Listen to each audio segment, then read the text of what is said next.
It was a bright, early morning. Mr. Fox woke up and went to wash his face.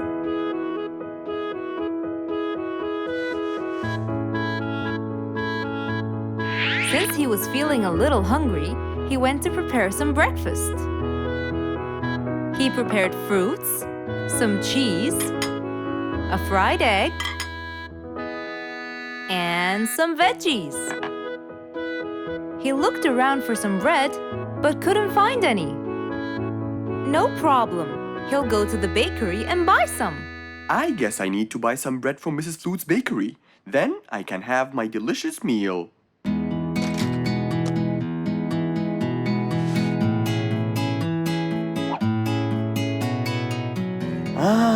I'm very hungry. I'm sure glad the bakery is close by. I won't be needing my car.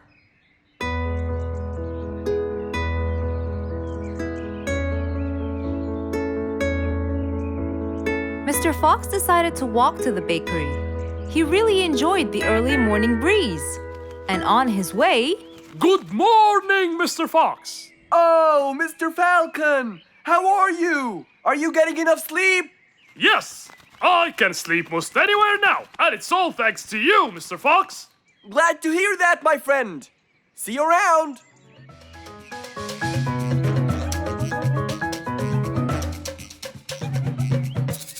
When Mr. Fox finally reached Mrs. Flute's bakery, he found a long line of customers.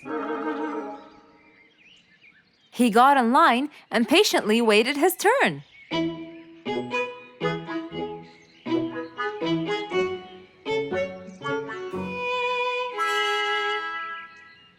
Wow! Looks like everyone wants bread. Slowly, the line was moving up, and Mr. Fox got closer and closer till he finally reached the counter, where a very tired Mrs. Flutes was waiting. He was her last customer. Hello, Mr. Fox. Here you go. Hello, Mrs. Flutes. You look really tired. Yes, Mr. Fox, it's becoming more and more exhausting. Why? The number of customers has increased lately after I upgraded both the bakery and the quality of the bread that I produce. That's great. I know it's great, Mr. Fox, but the thing is, the rate of bread production is really low. Well, compared to the number of customers, that is. But why is the rate of production low? Well, Mr. Fox, grinding the wheat takes loads of time and effort. Sometimes it takes over a day or so. That's basically why everything else gets delayed. What should we do to solve this problem? Okay, Mrs. Flutes, I will head home now and eat my breakfast and try to think of a solution. And I'd like you to pass by my house tonight. I'm sure I'd figure something out by then. Really, Mr. Fox? I can't wait to hear your solution. I'll come by your house as soon as I get off work. Okay, see you later, Miss Flutes. See you later, Mr. Fox. Mr. Fox went back home to have his breakfast. Miss Flute's bakery is truly the best. I have to solve this problem, or she won't be selling any more delicious bread. With that in mind, Mr. Fox went to his workshop to give it some thought.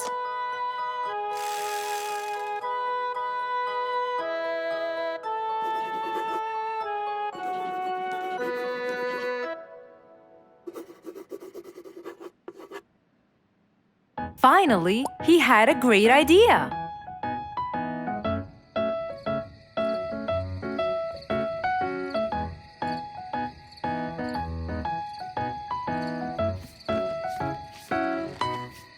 That was a long day. I should head straight for Mr. Fox. I'm sure he would have solved my problem by now.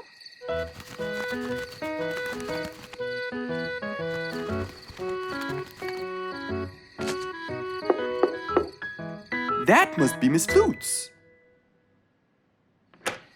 Hello, Miss Flutes. Come inside. Hello. Were you able to find a solution to my problem, Mr. Fox? Well, why don't you try this new invention? A new invention for me? That's right. I made it specially for you. That's wonderful. It's a grinding machine to help you grind wheat quickly. Brilliant. But how will it help me? This machine is used to increase the rate of grinding the wheat, which is used to make the bread. So you can use it to grind a whole kilogram in no more than 5 minutes. And with that, the amount of time needed will decrease, and you won't be too exhausted. I'm really grateful to you, Mr. Fox. I have no words to express my gratitude. Friends help each other, Miss Flutes. You're really kind and generous, Mr. Fox. I want you to start using this new device tomorrow, and I will call you to check in every once in a while. Okay, Mr. Fox, I will. I'll be going now. Thank you again. Goodbye, Miss Flutes, and have a good night. And so, Mr. Fox waved goodbye to Mrs. Flutes. Then, he sat on his comfortable sofa. He looked out his window and admired the jungle he lived in for so long. He happily thought to himself, I love helping my friends.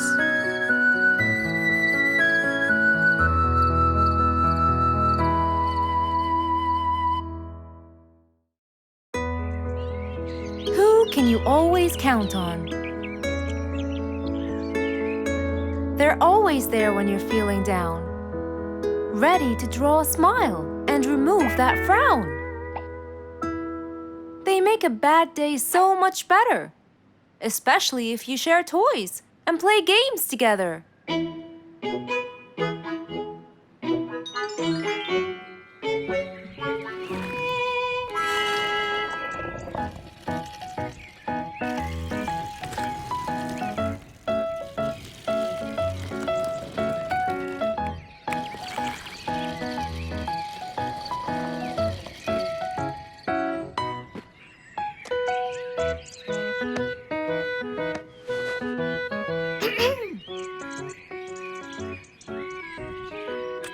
Officer Sherlock Fluffs? I'm with you, Officer Poppy Holmes. I think we're moving in the wrong direction. You might be right, Officer Poppy Holmes. I can see footsteps in the opposite direction.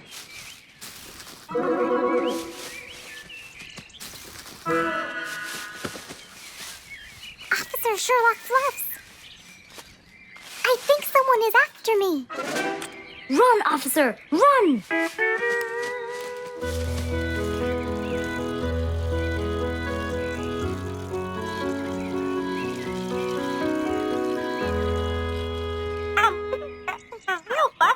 What do you mean? Poppy! Poppy! You there? Poppy! I can't believe we lost the connection. Poppy! Poppy, where are you? Filled with worry, Fluff searched and searched for Poppy, but he couldn't find her anywhere.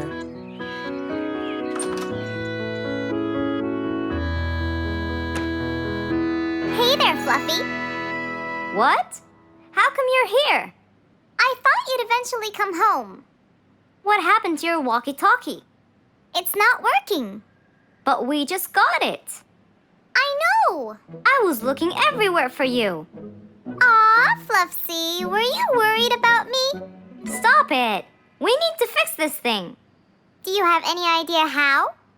Hello? You're the smart one. But I'm not much into technology. You know that. At least take a look at it. I did, before you came. I got nothing, really. Should we go over to Mr. Fox? I think we should. Let me change first.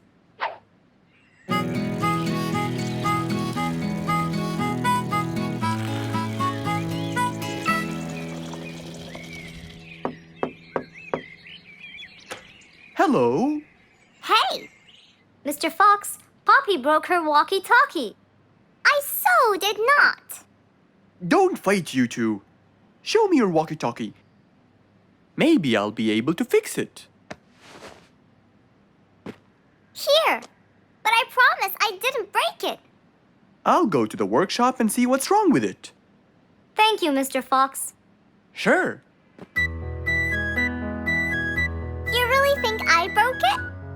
Why else would it stop working? But I didn't. Well, I kind of think you did. You're unbelievable.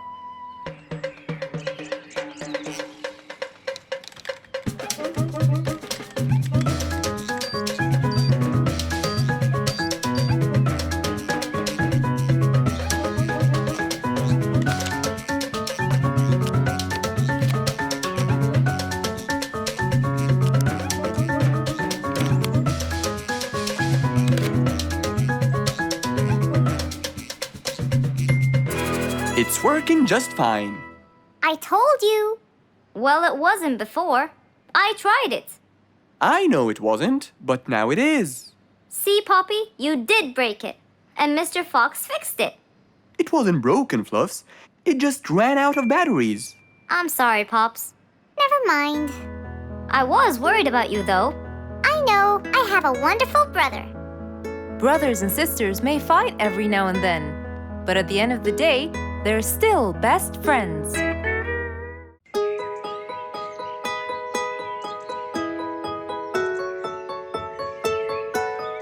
Beatrice was a little energetic bee. She wakes up early, eats her breakfast, and checks on her honey. Then, she goes out to collect some nectar. That smells great. I'll take some from here. Wow, that looks fresh. Here's my favorite type. And so, she went collecting all the nectar she needed, and when she was all done, she went back home. But as Beatrice came closer and closer, she could see that someone had been to the hive. Oh no! My honey! It's all gone! Who could have done this? Beatrice looked right and left, but no one was there. Sadly weeping with grief, she went to the place where she might find relief. Oh, Beatrice. How have you been? Mr. Fox! Beatrice, what happened? Someone stole my honey and destroyed my hive! Who would do such a horrible thing? I have no idea! I was out collecting nectar, and when I came back, I found... Calm down now, calm down. I don't know what I should do! Mr. Fox felt sorry for Beatrice. He kept thinking of a way to prevent this from happening again. Aha! I got it! You know who did this? No, but I can prevent this from happening again. Really? Really? Come with me. At once, Mr. Fox ran to his workshop. He grabbed some steel, some wooden plates, and his toolbox. He then hopped into his car with Beatrice by his side and drove away.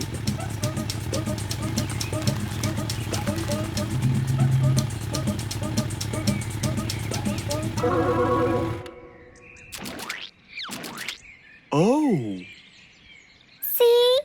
I told you. It's a complete disaster. you were right. But don't worry, everything will be okay now.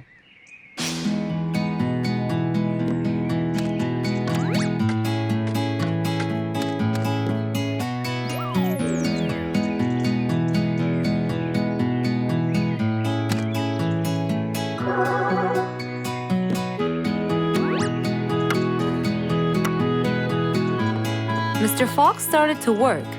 He got the wooden plates and built a box out of them, which he put on the tree branch. Then, he surrounded the box with steel. He made sure the nails went in properly and made a door for little Beatrice. Now, all done. Wow! It's amazing! Thank you, Mr. Fox. There, take this too. And what's this? This is the key to your hive, so no one would enter without your permission. Really? Oh, I can't thank you enough. Don't worry about it, Beatrice.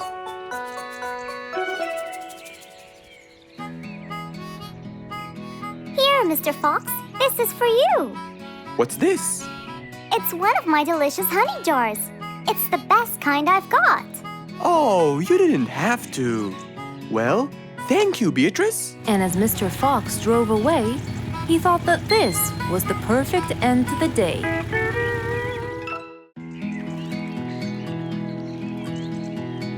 What a beautiful morning. Mr. Falcon should have been here by now. He was supposed to get me some sugar candies from the other side of the river. I can't cross that river on my own. I can't swim. I'd better go to Mr. Fox. He'll tell me what to do. And since Mr. Fox helped many more, she went to him and knocked on his door.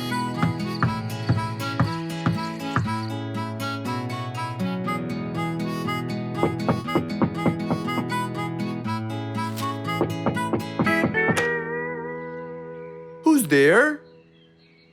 Over here, Mr. Fox. Oh, little Auntie Lou. Welcome. Please come in. Thank you, Mr. Fox.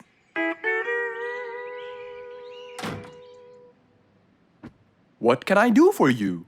Mr. Fox, my problem might seem small, and I know how busy you are, but Don't worry, Auntie Lou. Whatever it is, we'll find a solution. Tell me, what's bothering you? sugar candies. Sugar candies? But you love them. Yes, Mr. Fox, I do. That's the problem.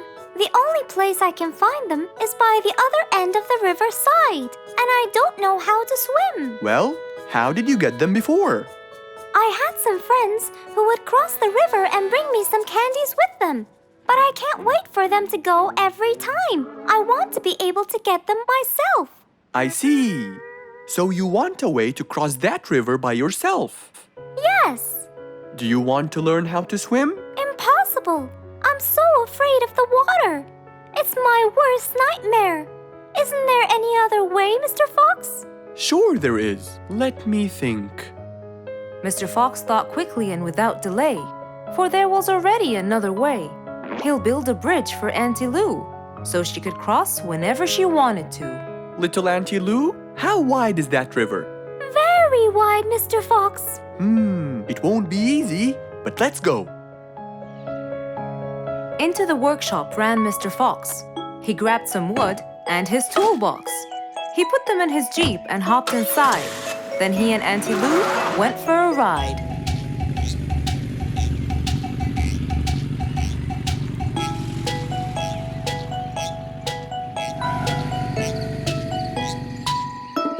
Little Auntie Lou, that's not a very wide river.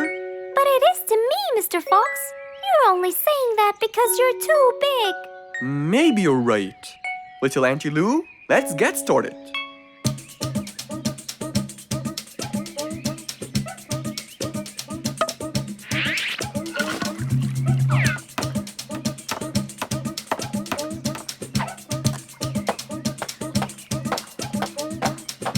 Finally, the bridge is complete. Mr. Fox, that's exactly what I wanted. Thank you so much. I'd better be on my way to collect the sugar candies. I've always dreamed of this.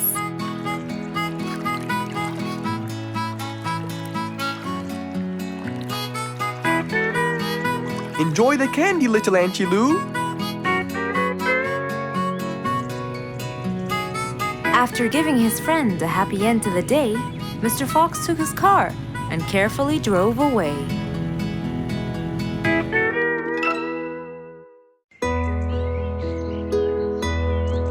It was a bright, early spring morning. Still feeling a little sleepy, Mr. Fox opened his eyes and got out of bed.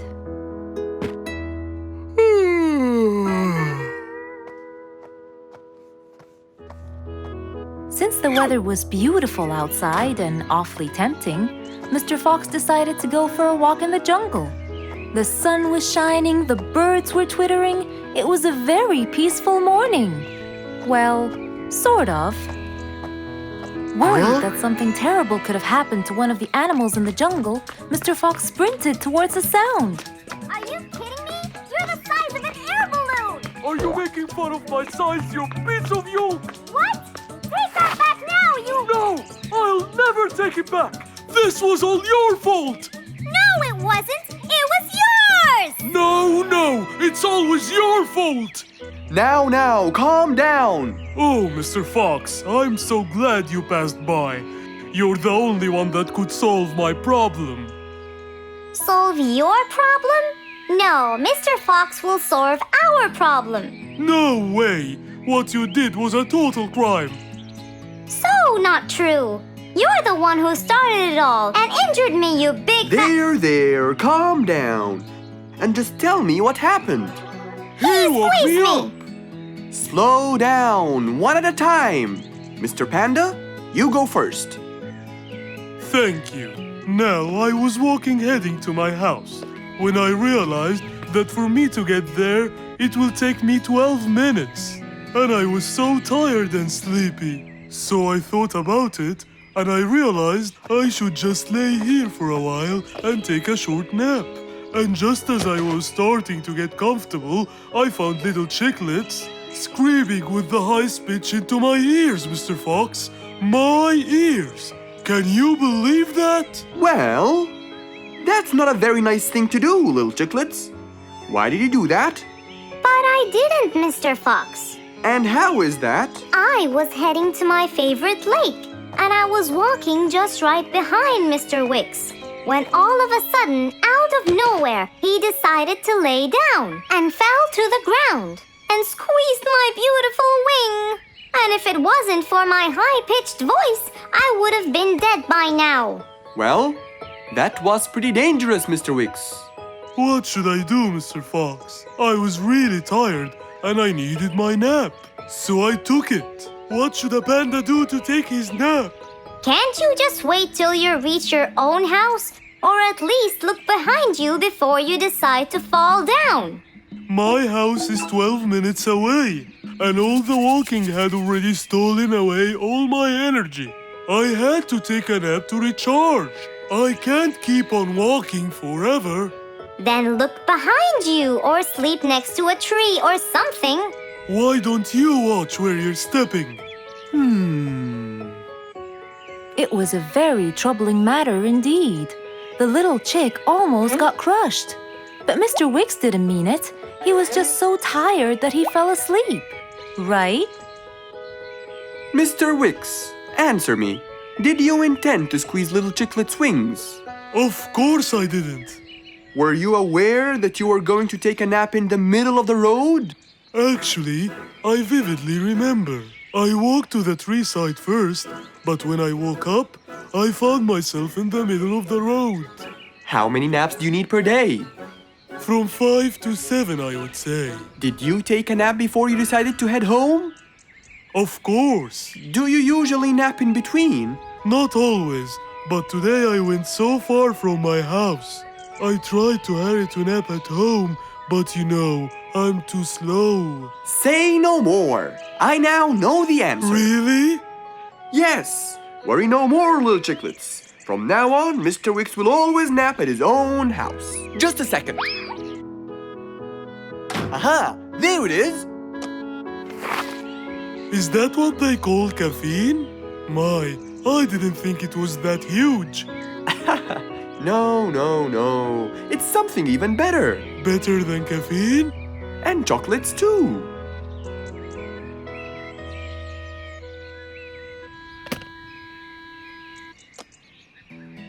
Wow! Rollerblades! So you'll be able to move fast and reach your house as fast as you can. Oh, can I try it now? Sure you can. Wow! Whee! Yahoo! Thank you, Mr. Fox. Anytime you need me, I'll be there.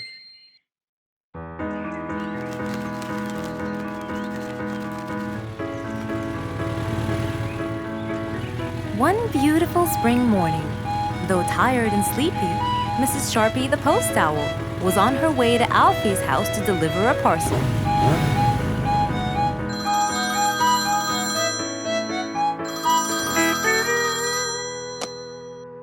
This is Alfie. Who is it? It's Chip, Alfie. How are you?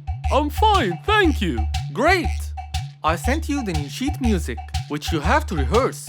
Of course. I will as soon as it arrives. As soon as Alfie hung up the phone, he heard a knock on the door.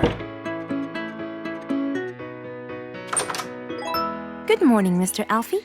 I have a parcel for you from Mr. Chip. Oh, thanks, Sharpie. I better start. Alfie took the parcel and got out the sheets. And then he went off to practice. Alfie the sea elephant was relaxing on the seashore, for it was his favorite place to be. He loved playing his violin, but suddenly the strings became so thin. And as he gave it a hard play, the strings snapped, and Alfie's face turned pale gray. Huh? Oh no! Not my violin! It's my one and only hobby! What shall I do? Oh, I know! I must go to Mr. Fox! Alfie walked towards Mr. Fox's place, hoping that he could help and solve his case.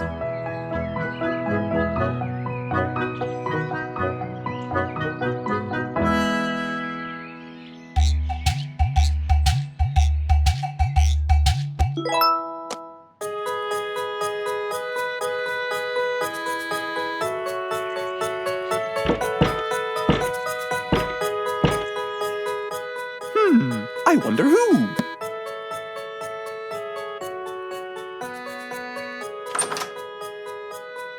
Alfie, our star musician. Welcome. Come on in. Thank you, Mr. Fox. Have a seat. Would you like some lemonade? Yes, please, Mr. Fox.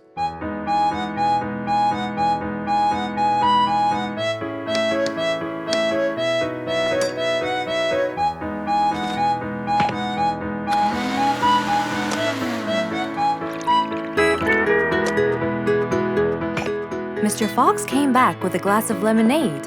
He gave it to Alfie, then he noticed his violin. Oh, what happened to your violin?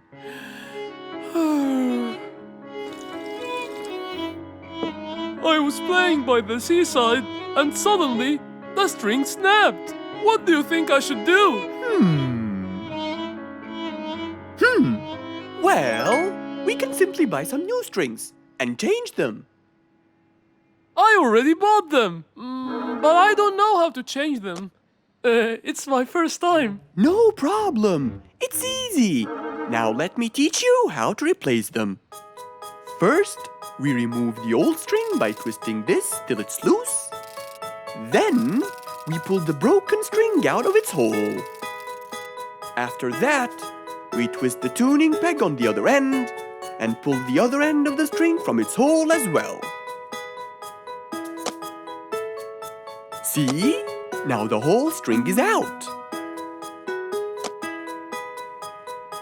We insert the thin end of the new string into the hole of the tuning peg. Then, bend the string around the hole like that and fix its other end into the other hole.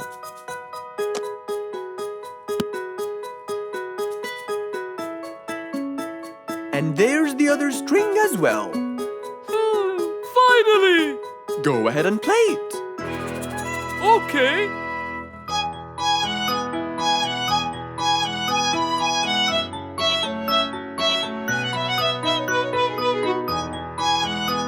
With his violin finally fixed, Alfie walked out the door. He went back to play on his favorite seashore.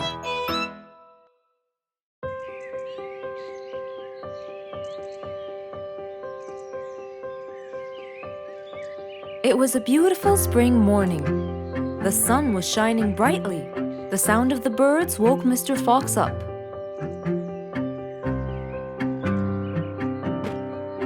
He changed his shirt, put on his tie, and his vest. Then he drank his tea. It was delicious. After reading a shop manager ad, he got into his car and drove off.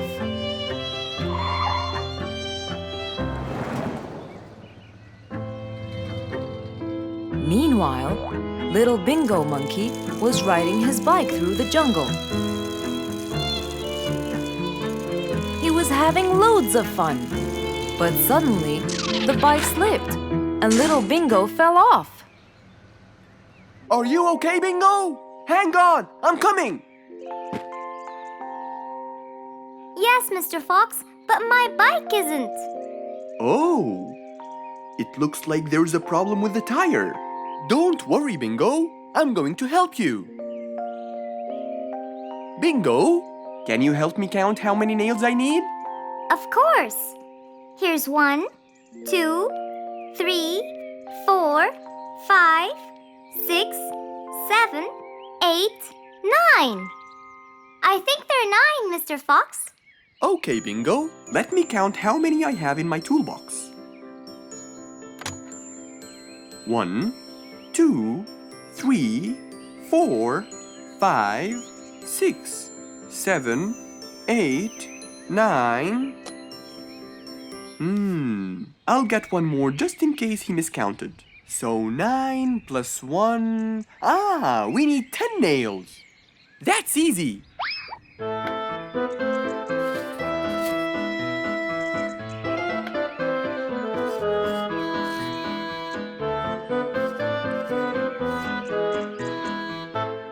Okay, Bingo. It's all done. Thank you so much, Mr. Fox. You've helped me a lot. Come on, give it a go. So once again, little Bingo rode along happily.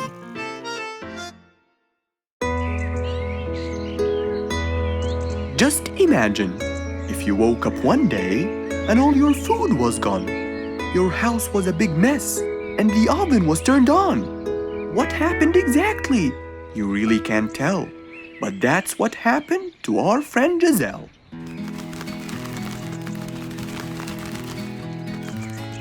It was a lovely morning, just like all others. But when Giselle arrived, she was burdened with troubles.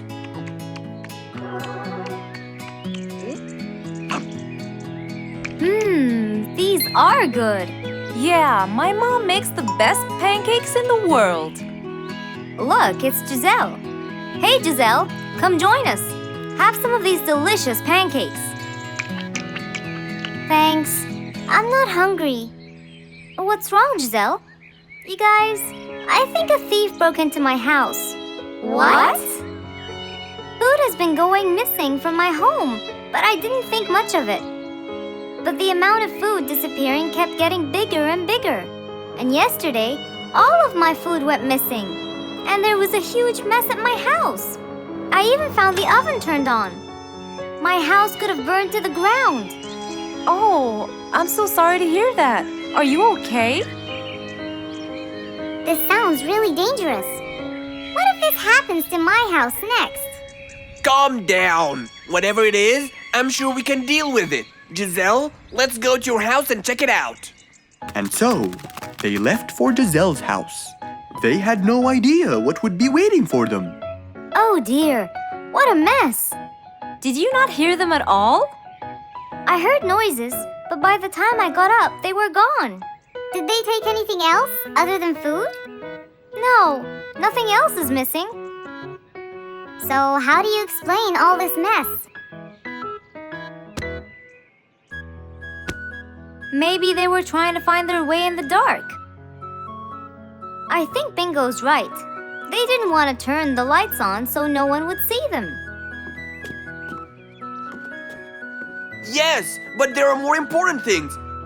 A thief had been here last night, and I don't think Giselle had time to worry about all the dishes. You're right. These are not mine. I didn't use these. That means that whoever was here didn't just steal the food. They ate it all here. That would explain why the oven was on.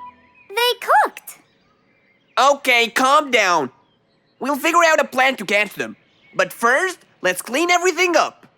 They started cleaning the house, trying to help their poor friend out, while being so worried about what's going to happen next.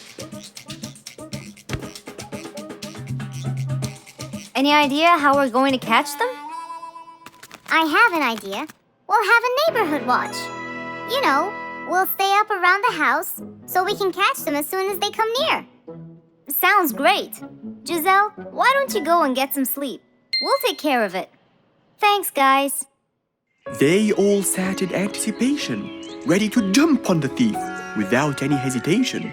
But hours passed by with no one in sight. They started to become very, very tired. Does anybody else feel a little bit sleepy? Yeah, and cold, and a little hungry.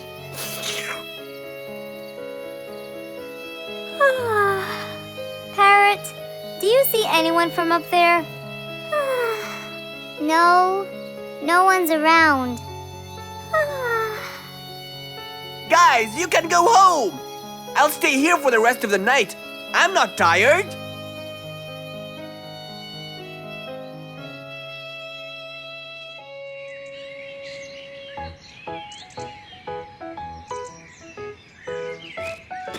Good morning! What happened after we left? Did you see them? I heard a noise from the bushes near the house, but no one was there. They must have seen me, got scared, and ran away. Wow, you must have looked so tough. How did you get them so scared? I'll teach you guys. First, you have to stand chin up, hands on your waist, and look so focused. Then, you walk back and forth in front of the house, so they wouldn't have a chance. Don't get distracted by anything, and most importantly, carry a weapon. A weapon? Yes, these are mine. A salt shaker and a ladle? It's a pepper shaker. You sprinkle it in their eyes and then hit them with a ladle. Ooh, scary. Okay, I think I got it. I'm going to be on neighborhood watch duty tonight. I'll go get ready. See you all later. And so, with a big responsibility to bear, Bingo guarded the house, steady and aware.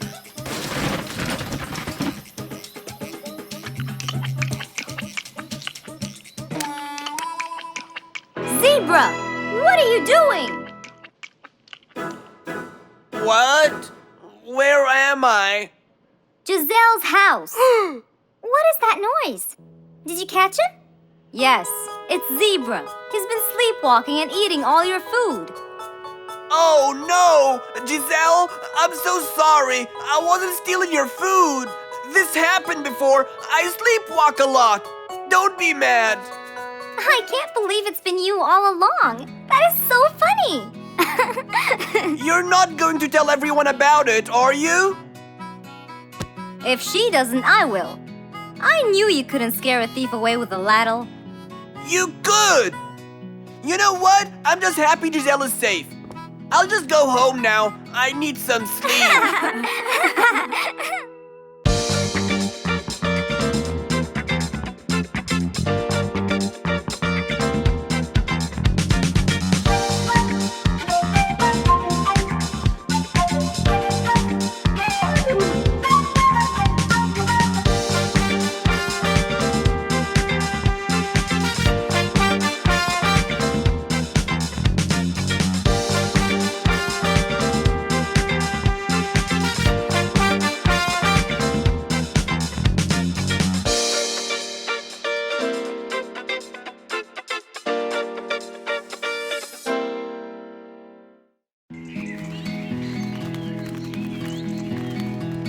It was a beautiful sunny day. Feeling bright and early, Mrs. Sharpie was on her way to work.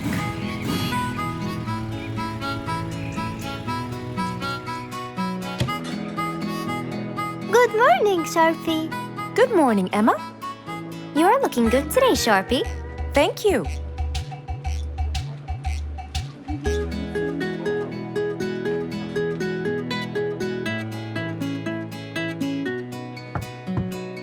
Come in.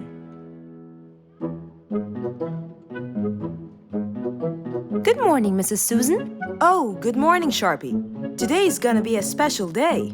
I hope so, but why? Well, we have more packages that need to be delivered to their owners on time. And there's a special package for the king. I'm on it, Mrs. Susan. After piling them all up, Mrs. Sharpie went to deliver the packages.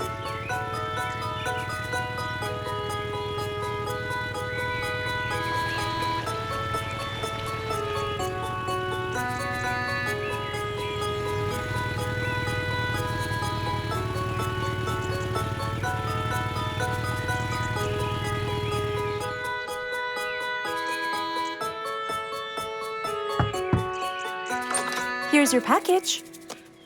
Thank you, Sharpie. Just in time. Looks like delivering the next one is gonna take some time. After safely delivering the package to Mr. Camel, Mrs. Sharpie took off to the opposite side of the jungle to deliver a package for Mrs. Deer.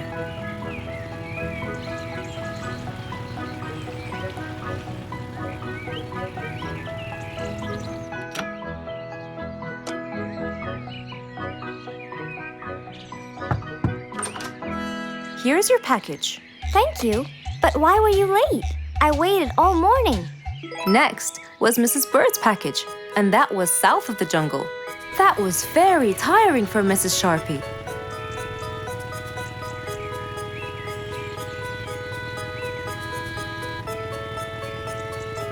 Mrs. Bird! Mrs. Bird! Here's your package. I thought you weren't coming. Thanks anyway. Next was Spike the Dragon.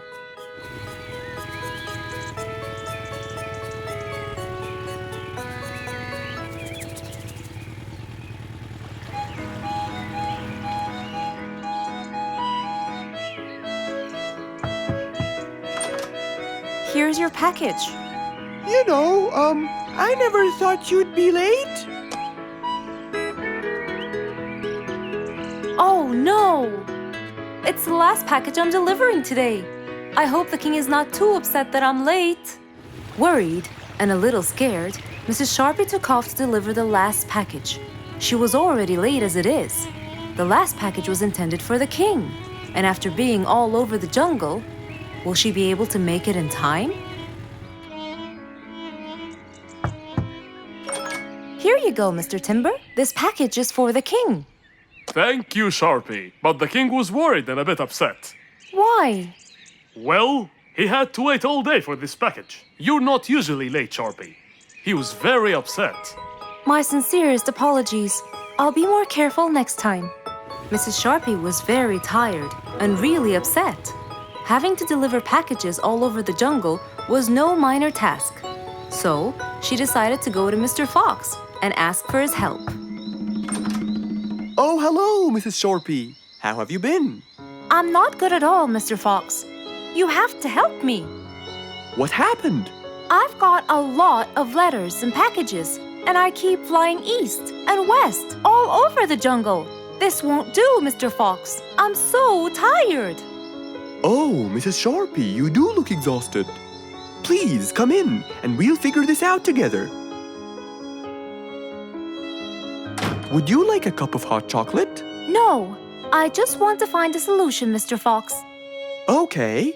Tell me what the problem is exactly. I get too much letters, so I fly to deliver them.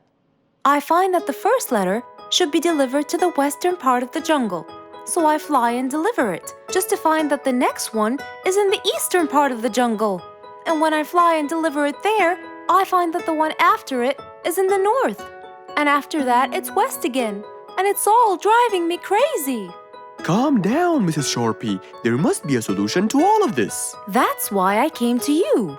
I kept thinking and thinking, but they come in packages, and I must deliver them all in one day. So how can I do that? Don't worry, Mrs. Sharpie. We'll sort this out. Sort? Sort! That's it! Why don't you sort them out from the very beginning, Mrs. Sharpie? What do you mean by sorting them out? I mean, first, you should read the addresses and sort all the letters that should be delivered north together, and those that should be delivered east together, and so on. And then I'd finish all the north letters together, and the east, and then the south, and then the west, right? Precisely. That's a great idea, Mr. Fox. Thank you so much. Wait, where are you going? I have letters to sort out. Thank you, Mr. Fox. Glad I was able to help you, Mrs. Sharpie. Goodbye.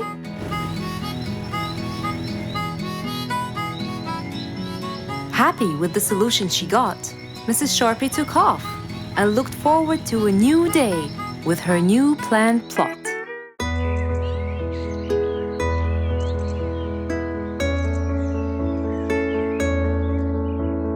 One cold morning, while everyone was shivering in their houses, Mr. Fox woke up and went to watch his favorite team play.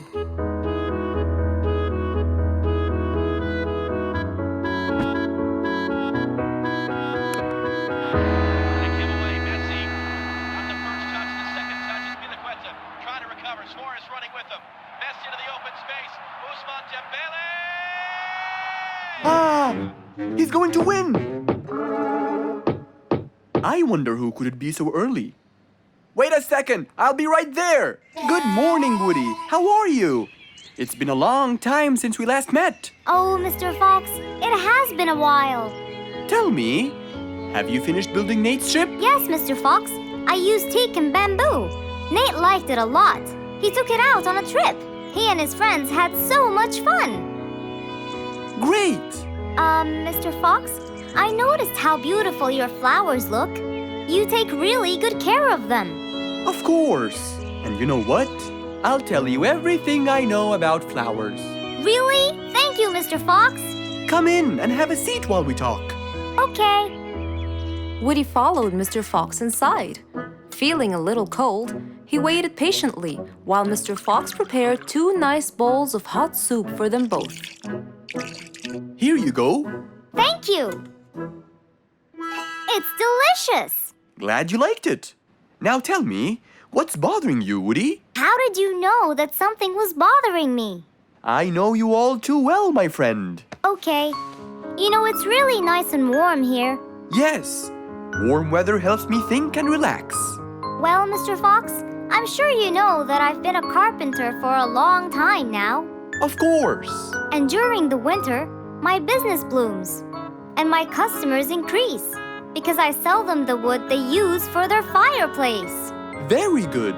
But where's the problem? The problem is, they're not all the same. So each customer needs the wood to be suitable in size for his fireplace. That's true. And as you know, I work alone.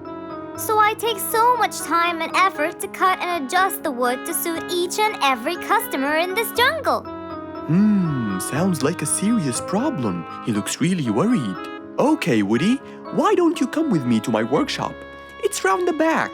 There, we can think together and I can invent something to help you solve your problem. I really hope so, Mr. Fox. Don't worry, we will. I know. And you taught me that there's a solution to every problem. And Mr. Fox solves every problem. Ha ha ha! That's right, Woody.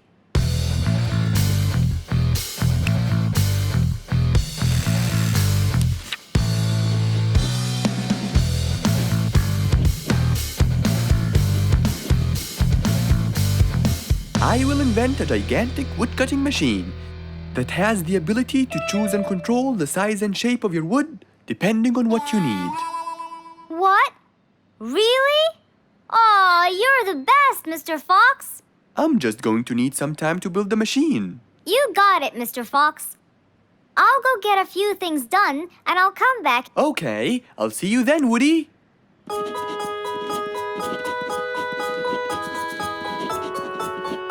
Mr. Fox started designing his cutting-edge invention. He knew that is exactly what Woody needed to help him with his carpenting business. And because he was making this device for Woody, he thought he'd add a bit of color to make it all even more special. Finally, this is it! Mr. Fox's size-adjusting wood-cutting machine.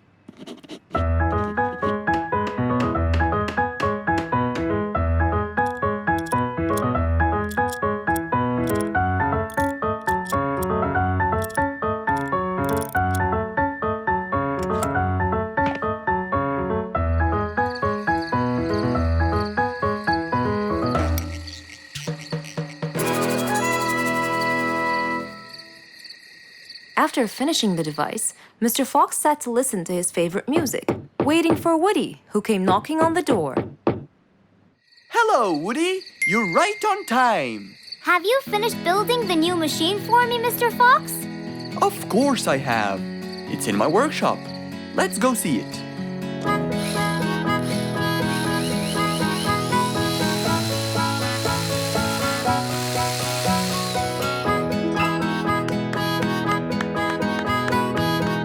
Fantastic! I don't know how to thank you, Mr. Fox. I'm really grateful for what you've done. Don't thank me. I only did what I had to do. I'd better be off now to cut more and more wood. Have a wonderful evening, Mr. Fox, and thank you again. Good night, Woody. See you soon.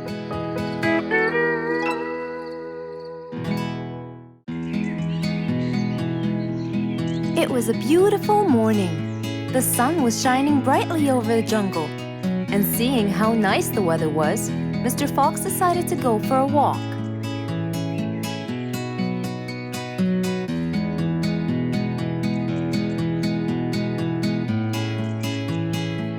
The birds were twittering, the bees were humming, and the flowers smelled pretty.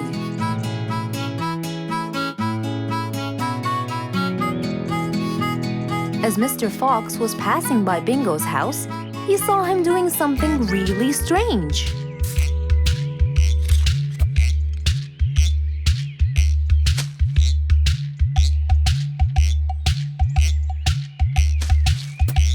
Bingo! What are you doing? I'm storing my favorite fruits to eat during the winter. But you can't just bury them. They'll soon rot. But what can I do, Mr. Fox? They only grow in the summer, and I love to eat them so much. Mr. Fox thought about it for a while. What could he do to help Bingo?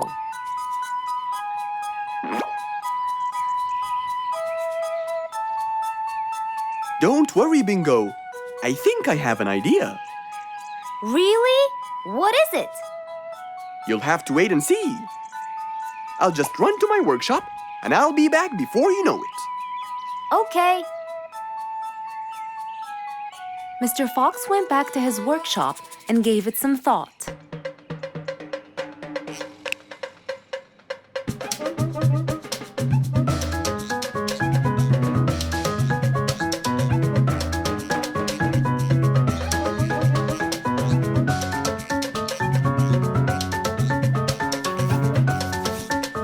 After calculating all the details, he started to gather the things that he needed.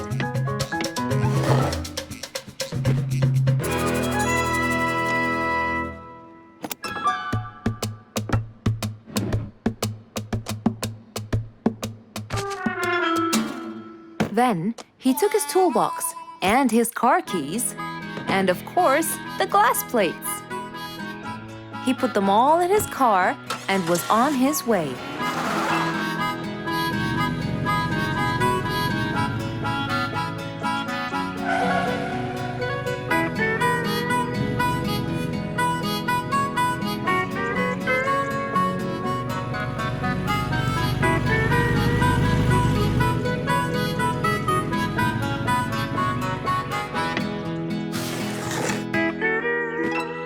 What's all this for?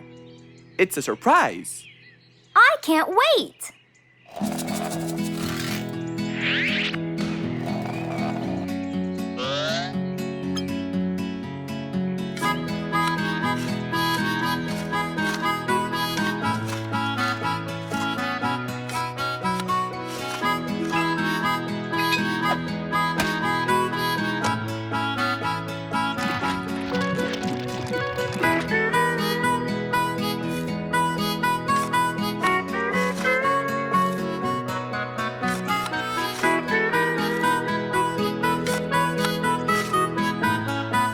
Mr. Fox was almost done, and Bingo was watching him, looking slightly puzzled.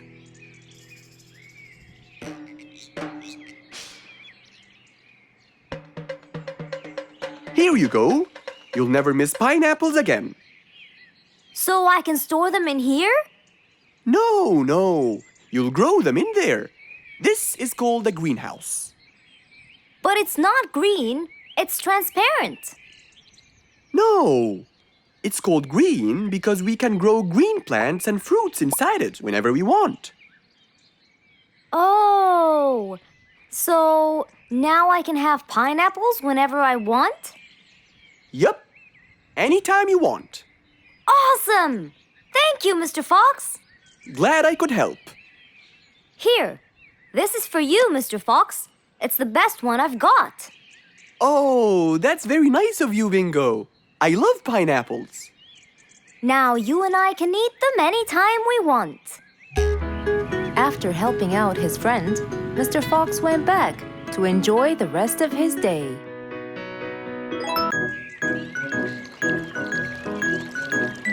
It was a nice warm autumn day. Mr. Fox was doing his morning exercises, sit-ups, push-ups, and running on the jungle track. A very refreshing start to the day. But then, unexpectedly, fog started to form, stopping any plans to enjoy the beautiful weather. Why is there fog covering the whole jungle? This is really strange. It's been happening a lot lately. I really hope everyone's all right. I should head home now. Oh, I think I should probably stay home today. I don't have my morning newspaper yet. And how would I? It's impossible to see. Aha! Wait a minute. I'll try calling Mr. Falcon. He'll definitely tell me what's going on. Mr. Fox held the phone and dialed Mr. Falcon's number.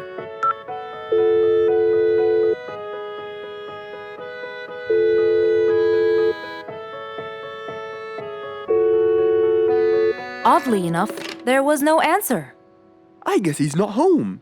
Maybe I can reach him on his walkie-talkie. As Mr. Fox went to look for his walkie-talkie, he heard a loud knock on the door. Huh? I thought everyone stayed home in this weather. Who could it be? Puzzled, Mr. Fox went to open the door. He was taken by surprise. It was Jack the horse. He stood there holding a briefcase and looking smart. Jack was a very busy business horse. He was always rushing to keep a tight schedule. But today, something seemed off. He looked like something was bothering him. Oh, Jack, what a nice surprise! It's been a long time since we met. How have you been? Come in. Thank you, Mr. Fox. But I don't want to waste any more time. I'm on a very tight schedule. Of course. Can I bring you... I don't have time. I just needed to talk to you urgently, Mr. Fox. Have a seat, please. And as you know, time is money. Wait. Hold on. First, tell me how you managed to get here in this bad weather. There's no time. I'm so busy, and I need your help with something important. All right, tell me what's the matter. Well, it all started last week. After long and weary negotiations, I won a bid for a gold mine located in the eastern part. Long story short, a gold mine obviously contains gold. But no matter how hard I looked, I found nothing but dirt. I was really frustrated. I was disappointed. And I knew that buying the mine was a mistake. What do you think, Mr. Fox? That's really strange. That mine is widely famous for its gold. I have an idea. We go there now and see what we can do. But wait here for a second. I need to bring something that will help us. Are you sure you don't want to drink anything? Yes, thank you, Mr. Fox. But please, hurry up. You know that time is money, and I can't waste any more time. I get it. Just give me 2 minutes. Too much, Mr. Fox. So, Mr. Fox went to his room to change his clothes, trying to be quick. Then, he went to his workshop. He looked everywhere for his metal detector. When he found it, he took it and went back to his house, where Jack was standing there looking at his watch, with that usual impatient look on his face. Mr. Fox, why are you late? I have a really important meeting tonight at 8, you know. We're making a deal, and I don't want to waste any more time. You know that time is money. Time is money. I know that, Jack. But now we're wasting more time, aren't we? Right. Let's take my car, Mr. Fox. Okay. The fog had gradually started to clear away, and the vision became clearer and clearer. But as Mr. Fox was about to get in the car, something happened. What's that? What's going on? What happened? That's what we'll find out in the next episode. Rose stood in front of her painting stand, holding a few colors in her hand. But things weren't going as she planned. I think I should just paint the pig blue. No, wait. Maybe this will do. Maybe I should just take some of the pink color on my feathers.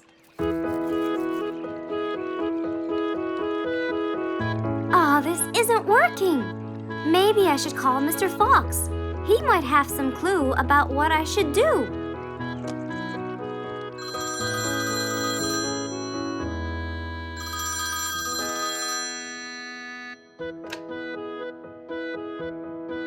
Hello? Hello, Mr. Fox. It's me, Rose. Oh, hello, Rose. How are you?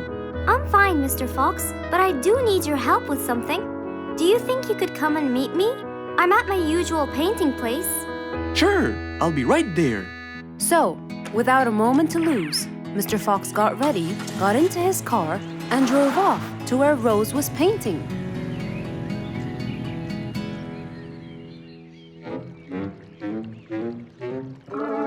Oh, Mr. Fox. I'm sure glad you're here. I tried everything, but nothing seems to work. What are you trying to do, Rose? I was just trying to get some pink paint, Mr. Fox. I'm not sure that this is the right way to do it, Rose. Well, what should I do? Do you have an empty color palette? Of course. So, what colors do you need? I have red, blue, yellow, black, and white. But I still need pink, green, orange, purple, and brown. Let me see. If we take a bit of red and a bit of white, we can make pink.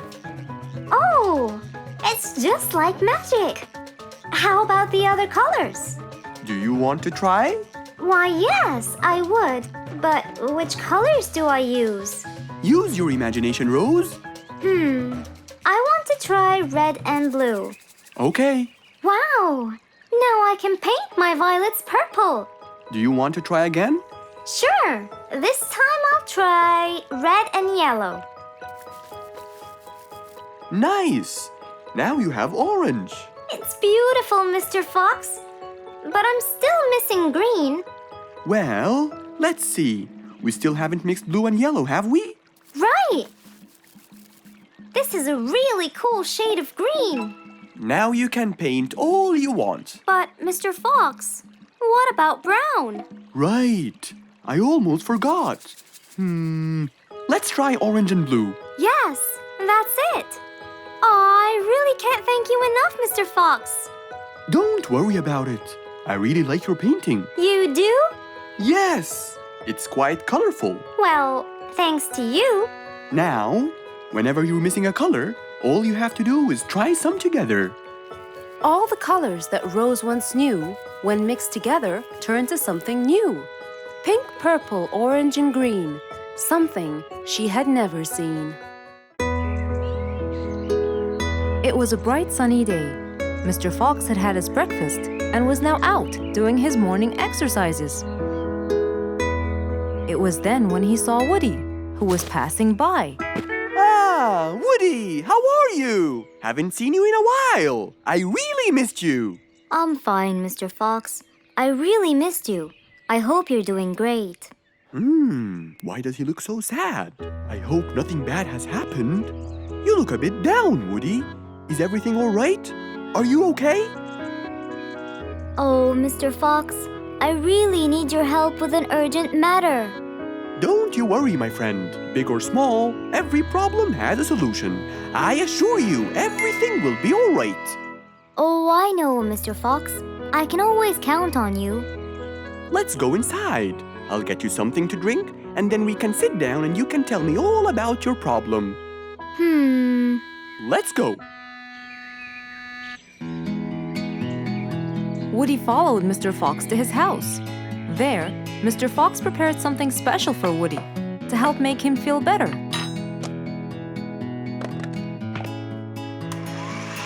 I made you some fresh orange juice. This will help you relax and cheer you up. Oh, you're very generous. I love orange juice. Thank you.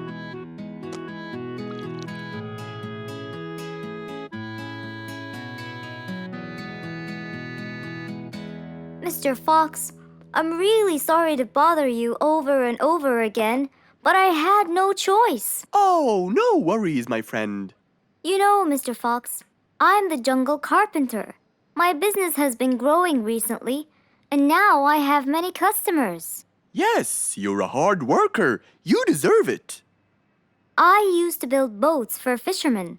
I got famous for my skills, especially after I built Nate the fisherman the boat of his dreams. He went and told everyone in the jungle about it. They overwhelmed me with requests. That's fantastic. I'm really glad to hear that. But Nate came to me yesterday and asked if I could build him a ship, one big enough for him and all his friends, as he is planning to go on a fishing trip. It's for a special trip, he said. Yes, I've heard about that. Well, the problem is, I've never built a ship before, and I have no clue what kind of wood I'm supposed to use. I don't know what to do. How will I build him the ship he needs without the proper wood? Will you help me, Mr. Fox? Whoa, that's a serious problem. I'm gonna have to look through my books. Well, you're never too old to learn something new. I could use some time. I'll call you as soon as I find a solution. I will be waiting for your call. I know you'll be able to help me, Mr. Fox. After Woody left, Mr. Fox started his researches on shipbuilding.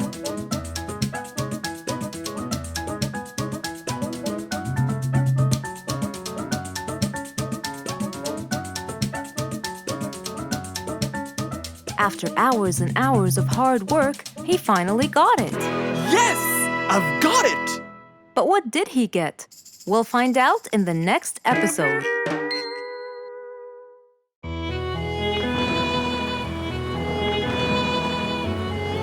One day, the mighty eagle flew to his nest. All he wanted to do was rest. He felt bitter, he felt cold. He was really getting old. He knew he needed someplace new. So, off to Mr. Fox he flew.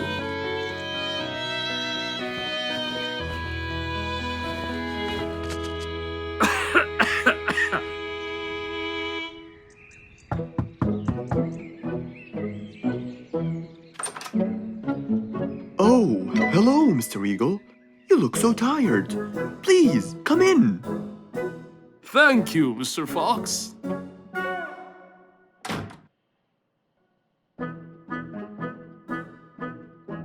Now tell me, how may I help you? Mr. Fox, I spent years in prosperity and glory, but I'm old now and tired.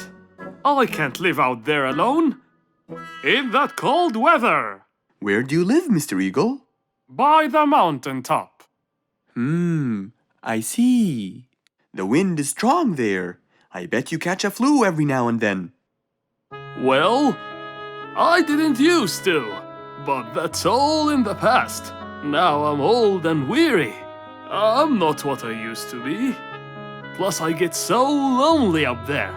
There is no one around to talk to, and no one to help me get better if I get sick. Why don't you come and live with us in the jungle? I looked around, but I couldn't find the right place for my huge nest. I'm too old to build a new one, and I can't really stay in someone's home. Mr. Fox kept thinking for a while. What could he do to help his dear old friend?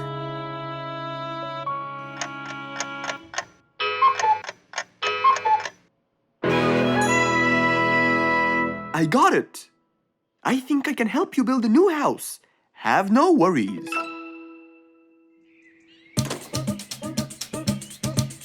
Mr. Fox quickly grabbed his toolbox and hopped into his car. He drove through the jungle while Mr. Eagle flew above him. He stopped in front of a tree that looked both old and firm, right in the middle of the jungle. Lots of animals and birds lived around here. What a beautiful place, Mr. Fox. Wait till you see what I have in mind for you.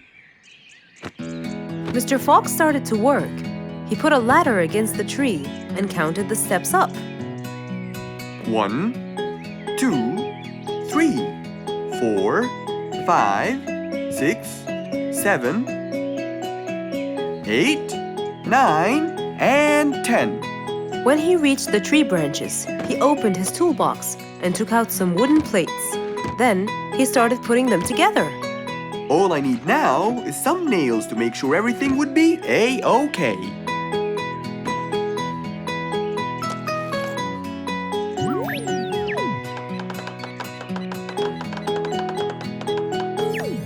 We're almost done, Mr. Eagle.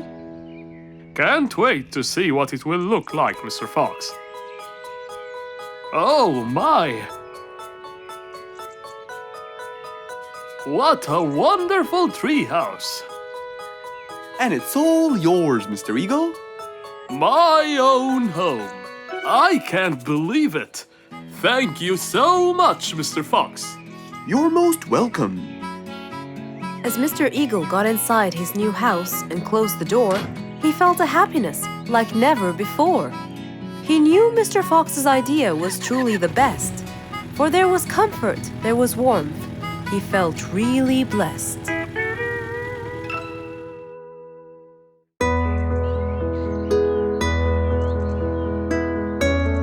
One bright sunny morning, as Mr. Fox was having his morning coffee and reading his newspaper in the balcony, his phone rang.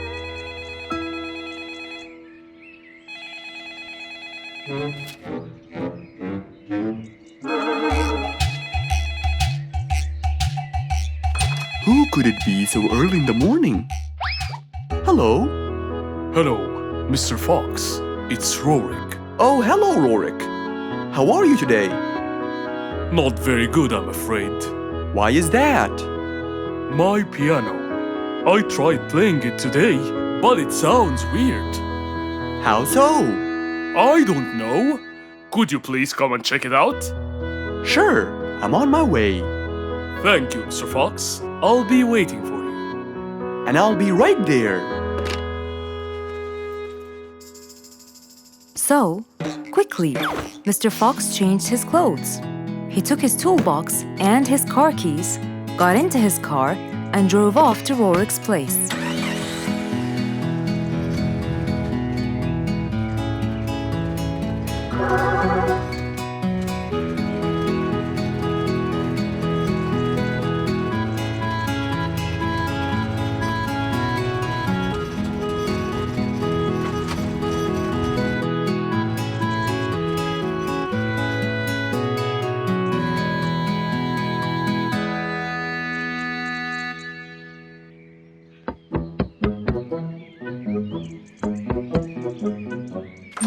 Hello, Mr. Fox. One moment, please.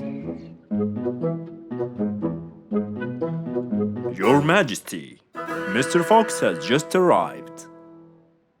Of course. Let him in. Come in, Mr. Fox. His Majesty is waiting for you.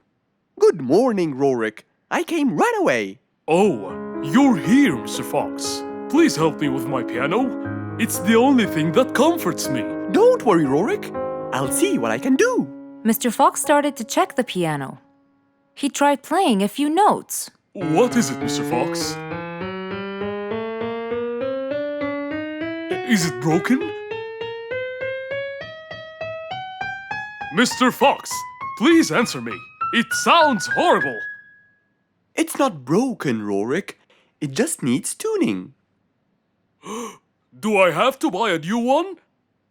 No, Rorik. It's very simple. I can tune it for you. Really?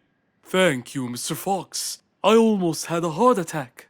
However, Oh no, not that word. I'm sorry, but it might take a while. Oh, it's okay. I can wait. Okay then, I'll get started. Please, Mr. Fox, do your best. It's my everything. Don't worry, it'll be good as new. Mr. Fox opened his toolbox, grabbed a few things, then started to work.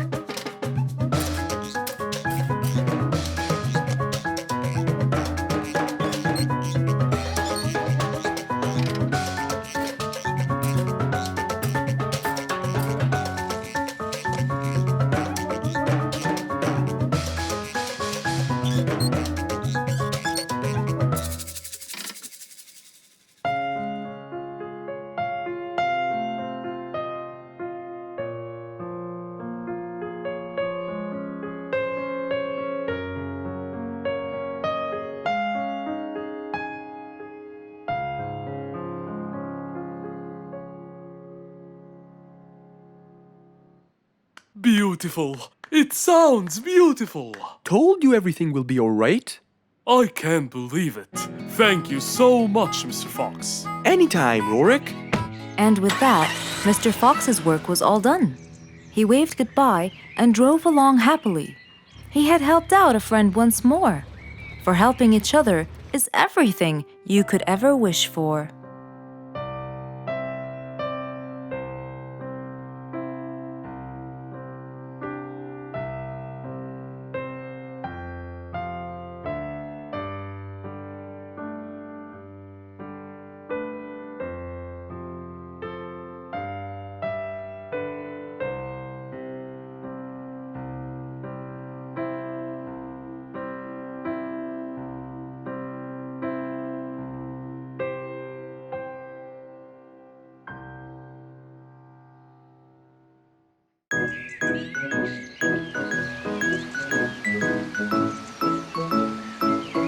was a beautiful Saturday morning.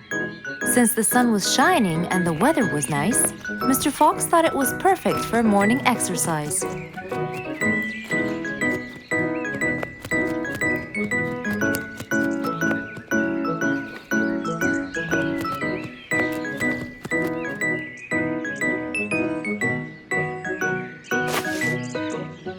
Ah, Piggy, how are you? Haven't seen you in a while. I really missed you. I'm fine, Mr. Fox. I really missed you too. I hope you're doing great. Why does he look so sad? I hope nothing bad has happened. You look a bit down, Piggy. Is everything all right? Are you okay? Oh, Mr. Fox, I really need your help with an urgent matter. Don't you worry, my friend. Big or small, every problem has a solution. I assure you, everything will be all right. Oh, I know, Mr. Fox. I can always count on you. Let's go to my house. I'll get you something to drink, and then we can sit down and you can tell me all about your problem. Let's go. With that said, both of them headed off to Mr. Fox's house. So, Piggy, tell me what's the problem? I keep trying to grow a plant in my garden, but it keeps dying. Do you give the plant enough water? Yes, every day. Well, how about the sun? Do you keep it in an open sunny area? Yes, I do. I plant it in my garden. Looks like I'll have to come with you to find out what the problem is. Wait here for a moment, please. So, without further delay, Mr. Fox changed his clothes and got ready. Then, they both got into the car and drove off to Piggy's house.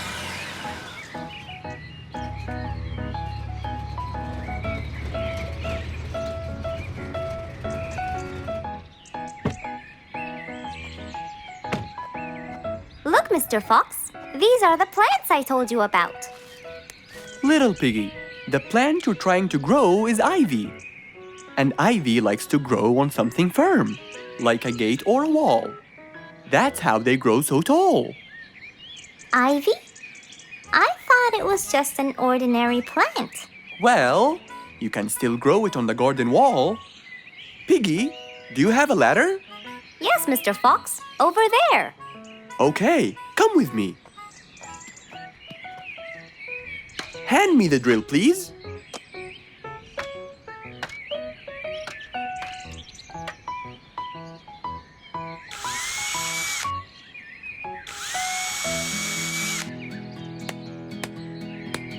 After drilling the holes and hammering the nails, Mr. Fox hung the ivy plant all across the wall.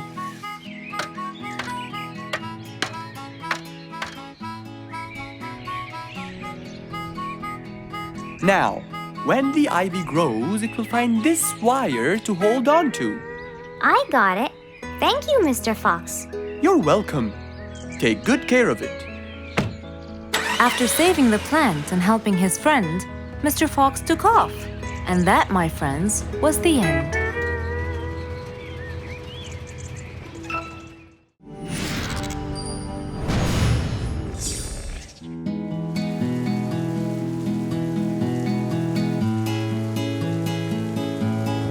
One stormy winter night, when most of the animals stayed warm in their beds and turned off the lights. There was thunder, there was lightning, and Woody the Woodpecker found it frightening. He knew he was in trouble, for his house will soon become rubble. Oh no! What am I going to do? I better go to Mr. Fox before things get worse. With a nice cup of hot chocolate, Mr. Fox continued reading his book when the doorbell rang. It was winter. No one would walk in the rain unless they had a complaint. Woody, what are you doing walking around in such cold weather? Hurry, come in.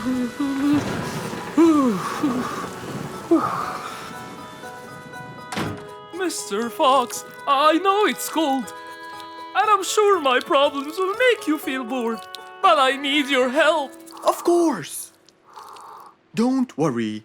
Have a seat, Woody, and I'll get you a hot drink. It must have been terrible to go out in that storm. Okay. Thank you, Mr. Fox. So, what exactly is your problem? My roof, it gets ruined by the rain. Oh, I keep fixing it every now and then, but now every winter is a nightmare. here you go, Woody. Thank you, Mr. Fox. So tell me, what happened to your roof? The rain makes it damp. Sometimes I fear it gets too damp. It might fall. Oh, you're right. That's a serious problem. Well, will you help me? Mr. Fox knew he couldn't stop the rain, but he couldn't let Woody's efforts be in vain. There had to be another way.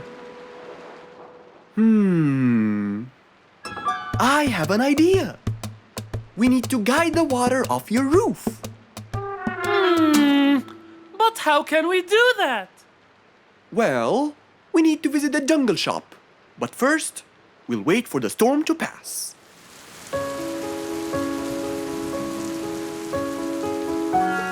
Finally, the storm faded away, revealing a bright, warm, sunny day. I think the weather is better now. Let's go, Mr. Fox. Mr. Fox and Woody hopped into the car, and off they drove to the jungle shop. So, what will we buy from here, Mr. Fox? A sloped roof. A roof? But how will we transport it? Oh, don't worry. There's a new type of roof. They sell them like, pieces of a puzzle. Oh, that's smart! Yep. Mr. Fox and Woody chose a nice big red roof. Then, off they went to Woody's house. Mr. Fox got a ladder and climbed up. He started to fix the roof from the top. Now, all we need is to put the pieces together.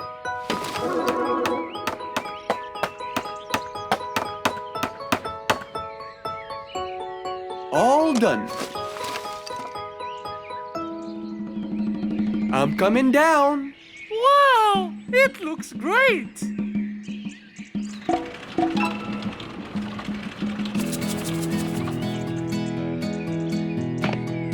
That way, all the water will slide down and the rain won't bother you again. So, does that mean no more rainwater will enter my house, Mr. Fox?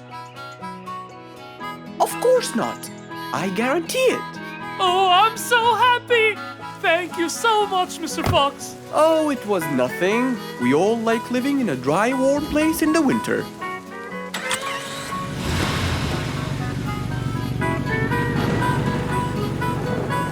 Woody thanked Mr. Fox, for now he could enjoy the warmth and comfort of his house.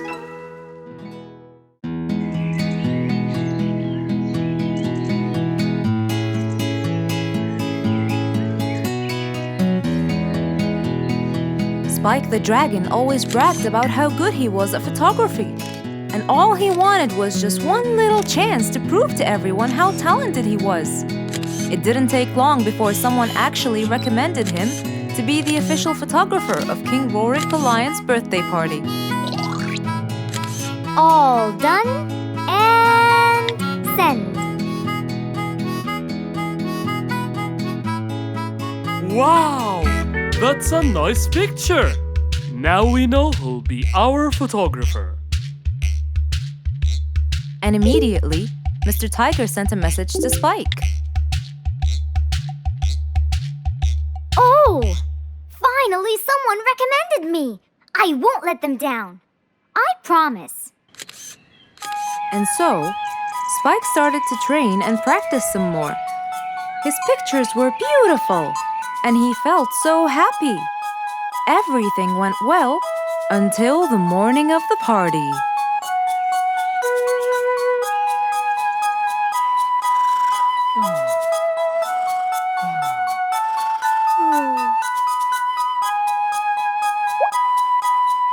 Oh, today's the day. Finally! Maybe I should train some more.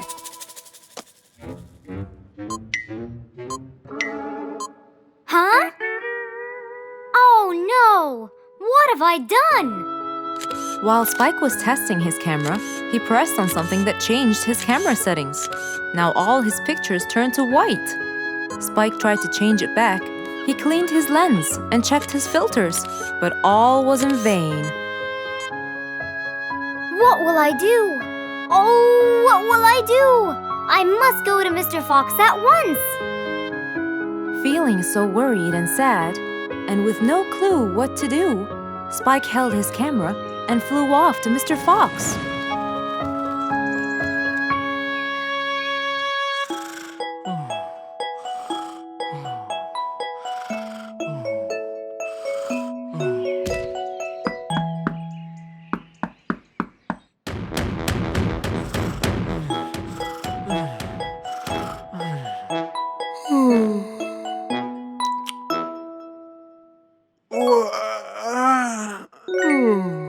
Who could it be this early?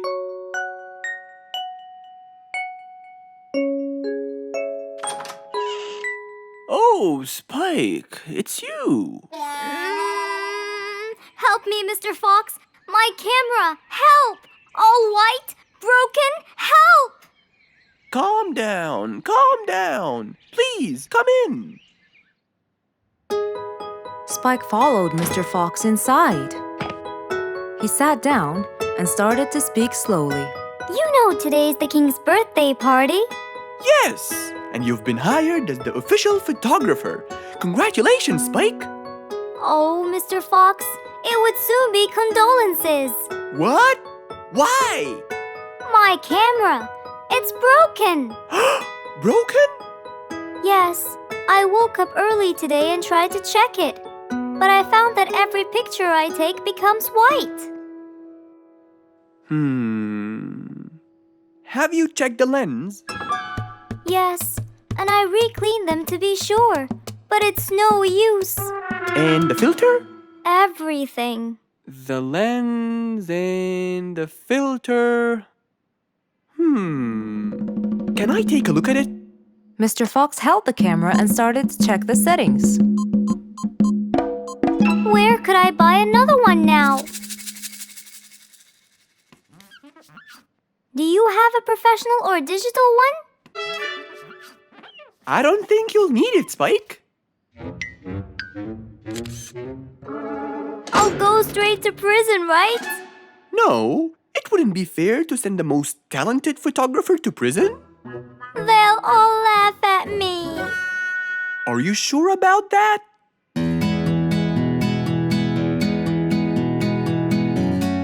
Mr. Fox took a picture with the camera and showed it to Spike, who couldn't believe his eyes. Wow, it's back. What was wrong with it? Looks like you accidentally increased the gamma. Oh, I forgot to check that. Thank you, Mr. Fox.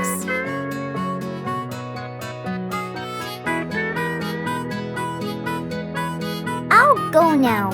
See you at the party. That would be awesome. With that, Spike walked out of Mr. Fox's place. He went back home with a smile on his face. One nice spring night, Mr. Fox was sitting in his balcony, relaxing and drinking his favorite juice, when suddenly the phone rang.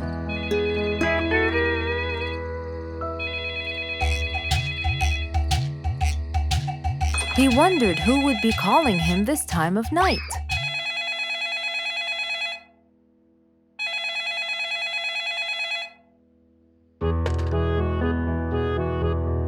Hello? Who is it? Mr. Fox, it's Rorik. Your Majesty, how may I help you?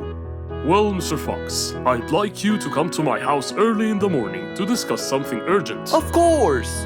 I'll be there. After he hung up the phone, Mr. Fox went to sleep. He was supposed to wake up early. He wouldn't want to miss his appointment with the king.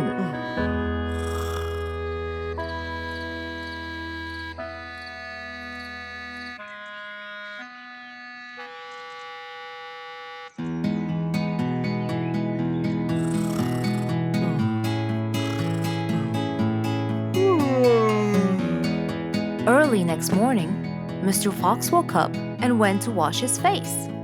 After that, he got dressed and was all ready for his appointment with the king. He got into his car and drove off.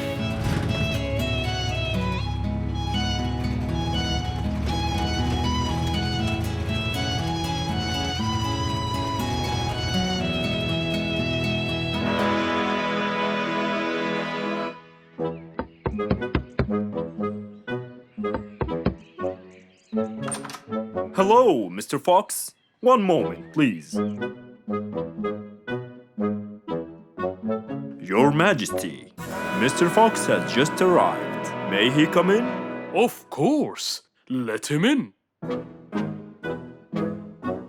Come in, Mr. Fox. His Majesty is waiting for you. Good morning, Your Majesty. Hope I'm not late. No. You're always on time. How are you, Mr. Fox? I'm fine. And how's our little Frisky? He's fine. A little mischief every now and then. You can never get him to stay in one place. But thanks to your bracelet, we can always find him.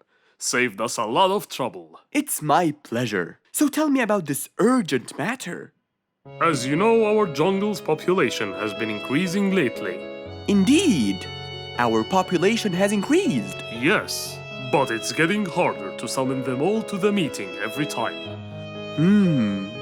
That's why I called you, Mr. Fox. I need you to figure out a way for me to reach all the animals at the same time. Let me see. I need to think this through. That's okay, Mr. Fox. But please, don't take too much time. Don't you worry, Your Majesty. I will find a solution by tomorrow. As Mr. Fox got into his car to get back home, he thought all the while about the king's request. How could he help the king with his problem? With everything else Mr. Fox has faced, this might be a slightly bigger challenge for him.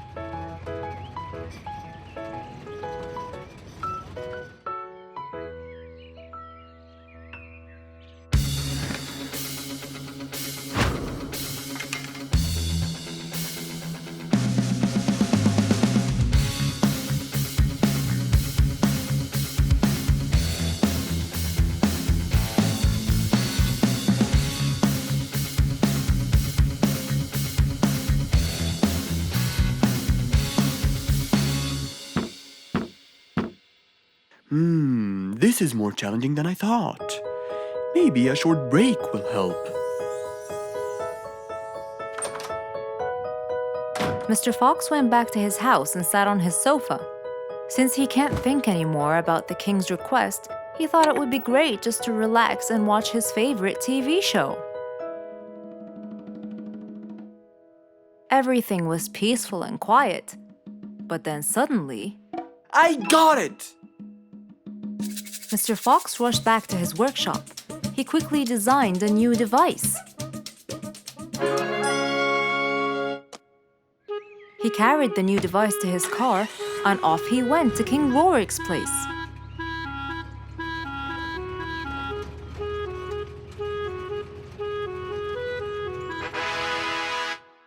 Mr. Fox, I thought you were coming tomorrow. Did you solve my problem? Yes, Your Majesty. This is a solution to your problem. That's great! But what's that, Mr. Fox? This is a megaphone. I made it specially for you. Every time you need to meet the animals, all you have to do is roar into it. Mr. Fox, you're a genius! But be careful. It's powerful. So make sure that no one is around you when you use it. Of course! I can't thank you enough, Mr. Fox. You're a great asset to all of us. It's my pleasure, Your Majesty.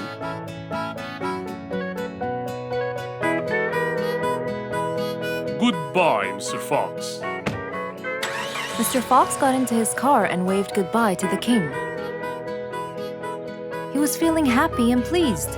The problem was now solved, and he was able to help out a friend once more.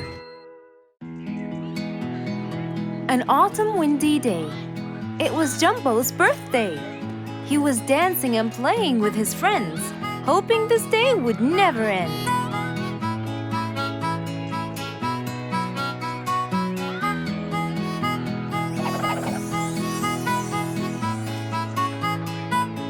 Everyone ran to hide all the same, but Jumbo slipped and fell.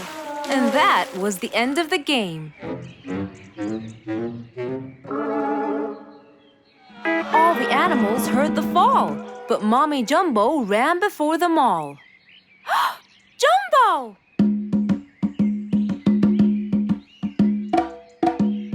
Oh, Jumbo.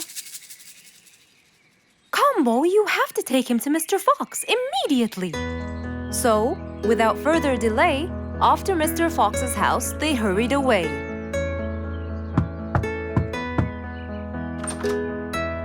Hey, Mrs. Combo, what's wrong? Help me, Mr. Fox. Jumbo is ill. Oh, please come in.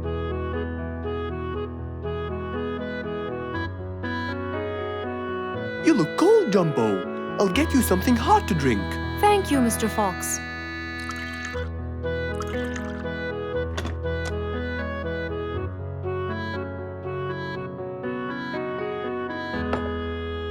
We were celebrating Jumbo's birthday. Oh, happy birthday, Jumbo. Thank you, Mr. Fox. But as he was playing with his friends, he slipped and fell into the pond. He started shivering and sneezing.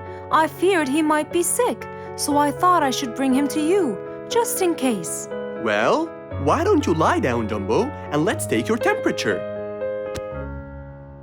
Open your mouth. Say ah. Ah. Fever, stuffy nose, red dots all over his trunk. It's definitely sniffles. Oh my, sniffles? Don't worry, Mrs. Combo. It's just a sniffles fever. It will go away. All you need, champ, is some rest and just one pill of antidote. And when you're better, you can go back to play with your friends. Thank you, Mr. Fox. After thanking Mr. Fox, Mrs. Combo took Jumbo back home to let him rest.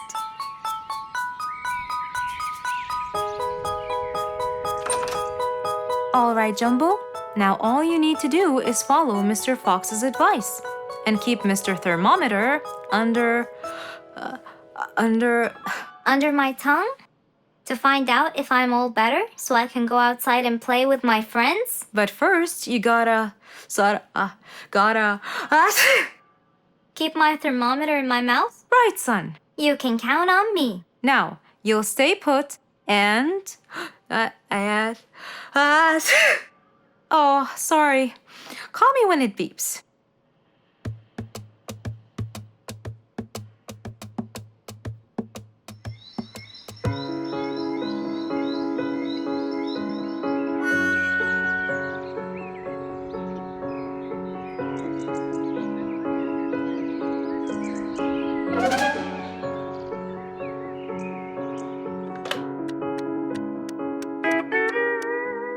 Hello, Frisky. How are you? Hi, Mr. Fox. Roo and I were playing and I'm about to win! Listen, Frisky. I'm going to visit Jumbo now and check on him. I'm sure he'd be really happy if you and Roo come with me. What do you think? Great idea, Mr. Fox. I want to check on him too. We'll meet you there. As agreed, Mr. Fox met Frisky and Roo at Jumbo's house.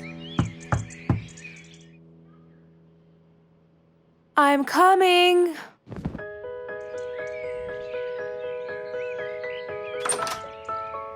Hello, Mrs. Combo. We came to check on Jumbo. I hope he's feeling better now. Why, yes, Mr. Fox. Come in, everyone. Hey, Jumbo! I came to check on you. And I brought your friends along too. Are you feeling better now? Hi, Mr. Fox. Hi, guys. Hey, Jumbo. How are you feeling? Well, I feel better, but Well, we need to take your temperature one more time, Jumbo. Is it time? It's time, all right? what does it say? Well, let's see. Your temperature is, oh. Your temperature is just fine and dandy, Jumbo. You're not sick anymore. You are A-OK. Yes! Now we can go outside and play. But first, I need to tell Mom. Mom? Mom? Where could she be? She's not in the kitchen. Mom!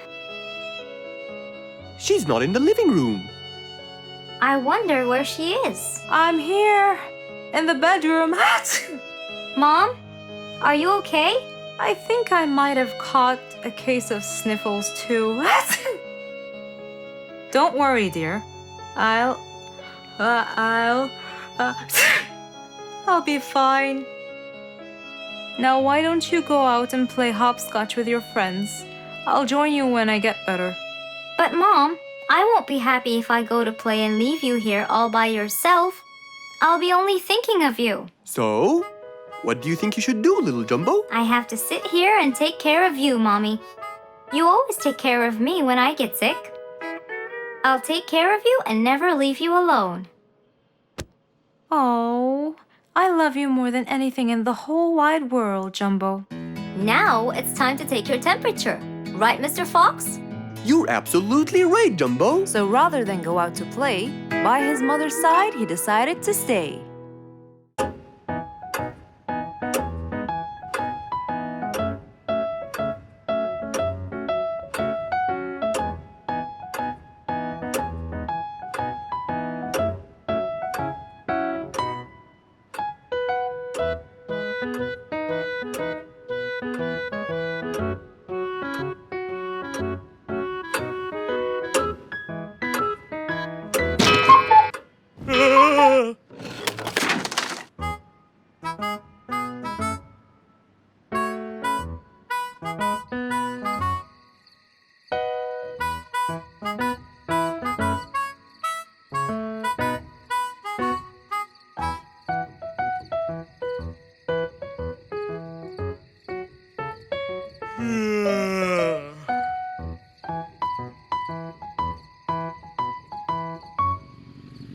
It was past midnight. Mr. Sleeperson Koala was on his way home from work. The streets were empty and quiet. He was falling asleep. He tried really hard to keep his eyes open, when suddenly the car stopped for no reason. And Mr. Sleeperson didn't wake up, as if it was the hibernation season.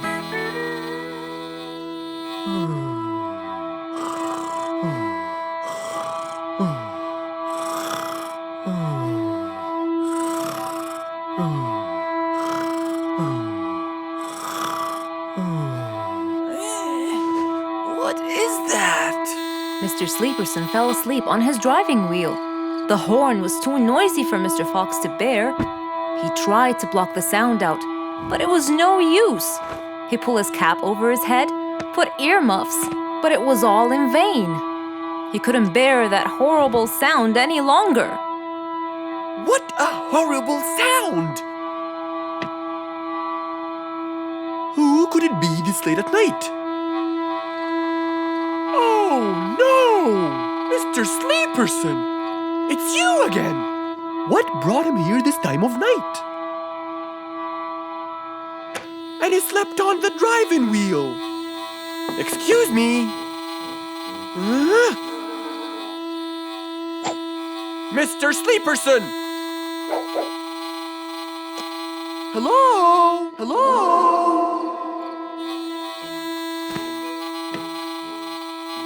Oh, that's enough! What? Where? What time is it? It's 2 in the morning. And you fell asleep on your driving wheel in front of my house. Oh, Mr. Fox. Hello. Oh my, it's 2 a.m. Oh, you noticed? So how can I help you, Mr. Fox? Help me? Help me? You're the one in front of my house. What am I doing here? I don't know. You tell me. I was fast asleep when I woke up to that horrible sound of your noisy horn. Oops. Sorry. I must have fallen asleep while I was driving again. My bad. Never mind that. Could you please drive all the way to your own house without falling asleep or bumping your head against the horn? Oh, sure, Mr. Fox. Have a good night. Good night. But as Mr. Sleeperson tried to start the car, it wouldn't start. Huh? Oh, man! Oh, Mr. Fox, wait! Help! Now what? The car won't start. Is that so? Can you check it for me, please? Of course! Mr. Fox walked back to the car and started to check it out.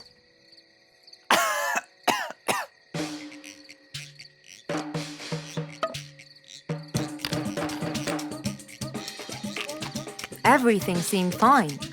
However, when he lowered the hood cover, he found Mr. Sleeperson sleeping in the back seat. He couldn't control his anger. He banged the hood cover. But Mr. Koala was still asleep. Mr. Fox decided to hop into the front seat and try to start the car himself.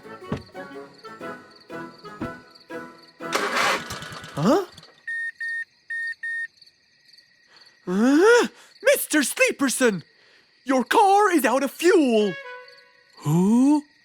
Where? Your car is out of fuel! No way! Oh, What will we do now? you have to fill the tank! Okay. Mr. Sleeperson! What? Wake up! I'll fill your tank for you. I have some fuel in my house. Oh, that would be great.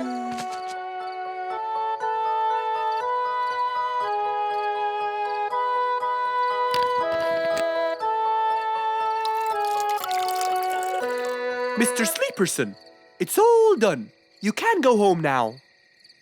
Oh, thank you. Thank you so much. You're welcome.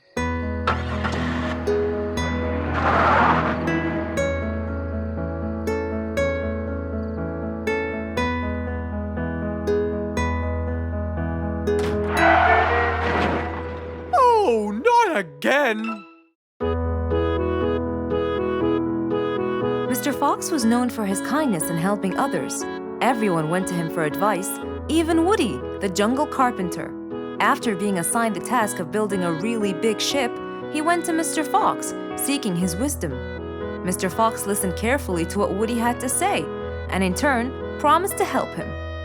He started a research on shipbuilding, and after hours and hours of hard work, he finally got it. Yes! I've got it! But there is something I need to check first. Mr. Fox went for a walk in the jungle, looking carefully at every tree on his path. Then he stopped in front of one and said, Yes! That's the one! Immediately, Mr. Fox took a paint bucket.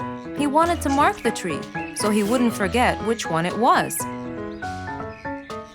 After that, he got into his car and drove off.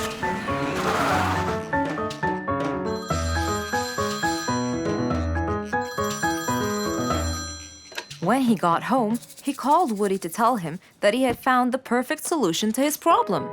It only took a few minutes before... Oh, Woody, right on time. Come on, Mr. Fox, tell me. Okie dokie, come in. I finally figured it out. I never doubted you, Mr. Fox. I was sure you'd be the one to help me find an answer to my problem. Oh, don't mention it. Here you go.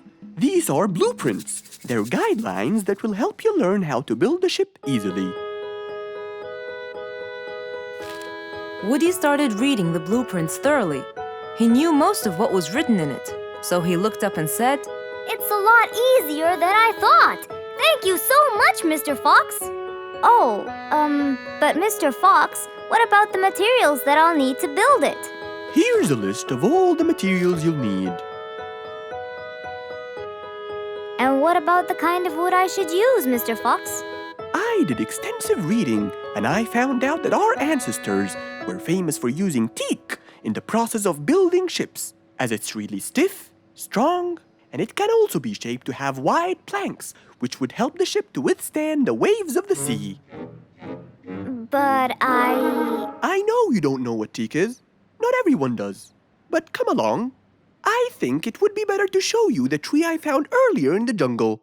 Our jungle? Of course! Everything you dream of can be found in our beautiful jungle. Mr. Fox got into his car with Woody by his side and drove off. They headed towards the tree that Mr. Fox had marked earlier.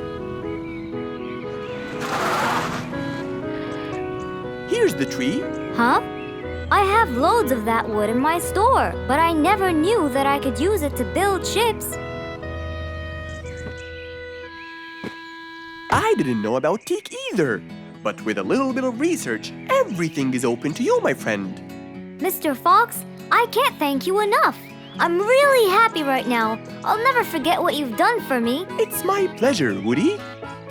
Now that I know what I should do, I'll go back and start building that ship for Nate as fast as I could. Thank you again, Mr. Fox. So, after helping his friend, Mr. Fox got into his car and drove away happily. You know, it's true what they say. A friend in need is a friend indeed.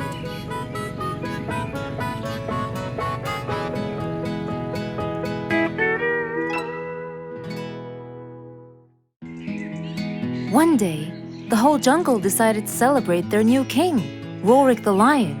He was young, active, and picky, and known for his loving spirit. After his coronation, King Rorik moved to his new mansion and started to check it out.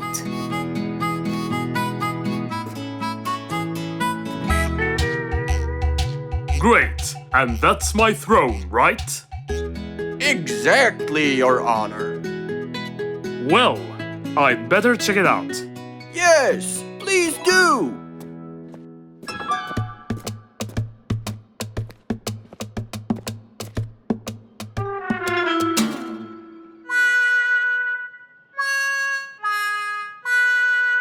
Ah, timber! That's too uncomfortable. But Your Honor, it was made especially for you. Not good enough. With a sad look on his face, Timber went to call Mr. Fox and ask him for help. Meanwhile, Mr. Fox had just finished his morning exercises and was heading back home.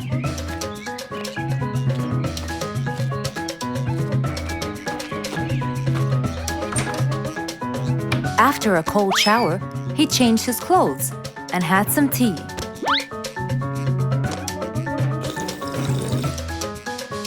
Then, he quickly read about the king's coronation in the newspaper.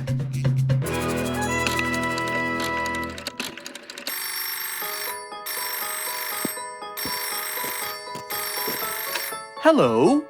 Hello, Mr. Fox. Can you please, Hello, Mr. Fox. This is Rorik. Oh, hello, Your Highness. How may I help you? I need you to come immediately.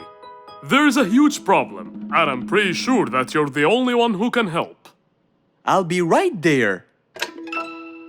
So, Mr. Fox quickly took his keys, hopped into his car, and drove towards the king's manor.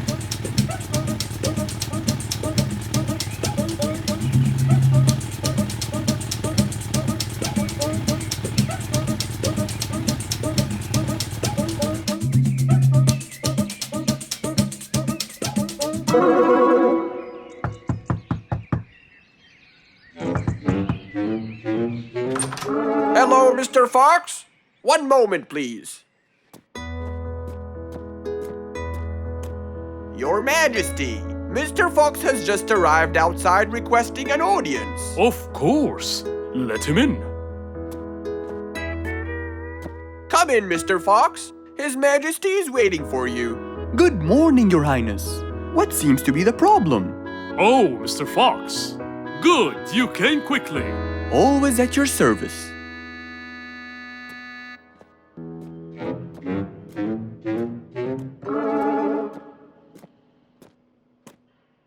Well, I was at my coronation, and I thought I would check out my throne. But unfortunately, I felt too uncomfortable.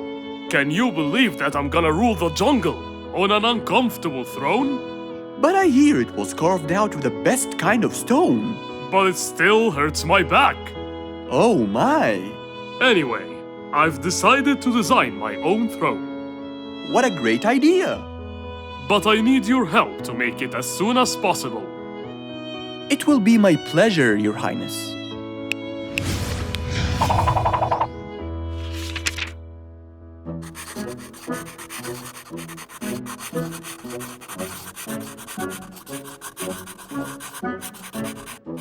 Mr. Fox designed a new throne for the king, but the king didn't seem to like it. I know just the thing for you. Mr. Fox took his tape measure and got to work.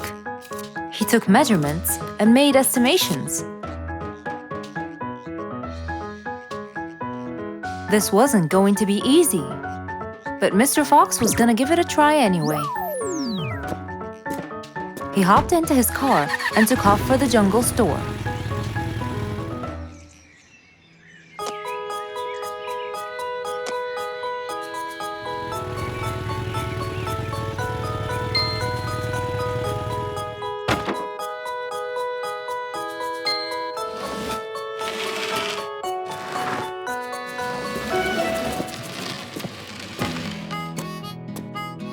All done. Can you please try it now? Wow! That's exactly what I wanted.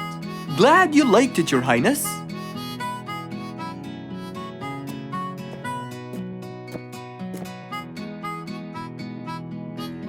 And there you have it, the new king of the jungle.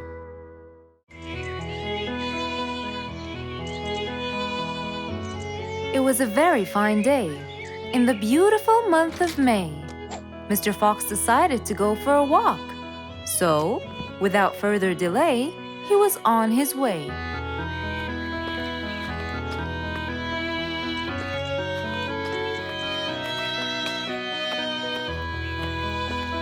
While Mr. Fox was walking, enjoying the sun and the trees, he heard a quarrel at a distance and someone saying, Stop! Please!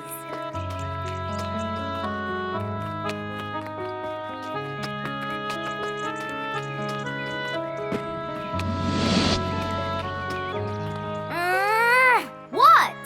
Can't a monkey enjoy a spring nap in peace? Nap somewhere else. I don't care. Excuse me? You splash somewhere else. You've got the whole ocean. That's more than enough room. What's going on here? I like it here, and I'm going to stay. You stink! Bingo? Bite me. Bubbles? I gobble you up, but I prefer a healthy diet. What's the matter with you two? I'm calm and happy. I'm just simply awesome. Mr. Fox, can you believe her? Honestly, I don't believe the fact that you two are fighting in this lovely weather. You tell him, Mr. Fox. Such a gloomy monkey. All I want to do is take a nap. Such a gloomy monkey, such a gloomy monkey. Bubbles, stop that. What's your problem, Bingo? What can I say, Mr. Fox? I just wanted to nap on my hammock. But Bubbles kept splashing water all over me. And it's so irritating. As if it wasn't on purpose, Mr. Fox. I just wanted to enjoy spring my way. Can't I enjoy the weather however I please? Of course you can. But Mr. Fox! And you too should enjoy your spring nap as well, Bingo. Finally! That's right. Go enjoy your spring sleepiness some other place. Say what now? You know what? I've got the perfect solution to your problem. Really? Yes, and it's very simple. What is it, Mr. Fox? Wait here for a second. Don't splash water for a short while, okay? Fine.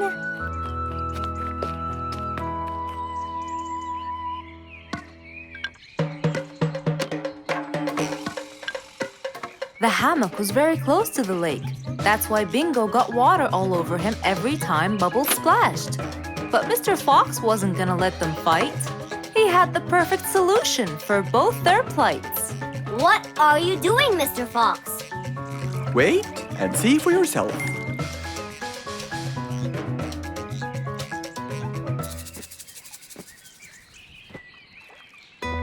Let's see. First, we'll untie the hammock. 1, 2, 3, 4, 5. Now, we'll go a few more steps up and tie the hammock again. Here's good. There you go. Try it now, Bingo.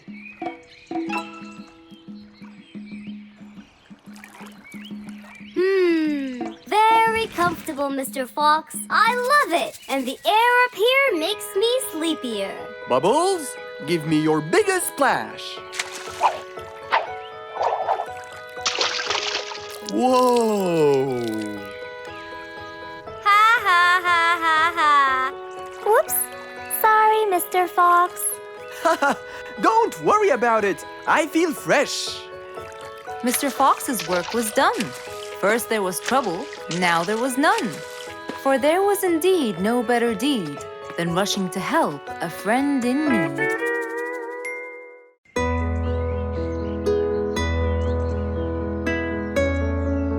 Roo is sad and looks really down. On his face there was a frown. He had a cake, but he didn't care. And although it was his birthday, he said, Life's not fair. Thank you, Mom. You're welcome, sweetie. Are you okay? Yeah, I'm fine.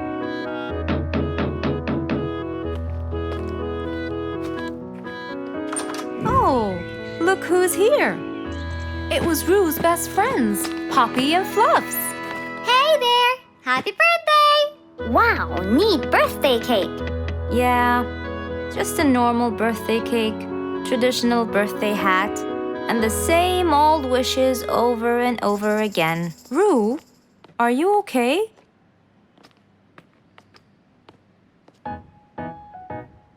Bad timing, huh? He looks sad. I know, but the cake is still here. Oh, stop it. We have to help him feel better. It's his special day. A little bite won't hurt. Oh, sure, the cake won't hurt. But what about my fist? Fine, fine. What do you have in mind? Let's go. Where to? I know someone who can help. Mr. Fox? Duh. In an attempt to help their friend, Poppy and Fluffs went to Mr. Fox. Only he would know what to do.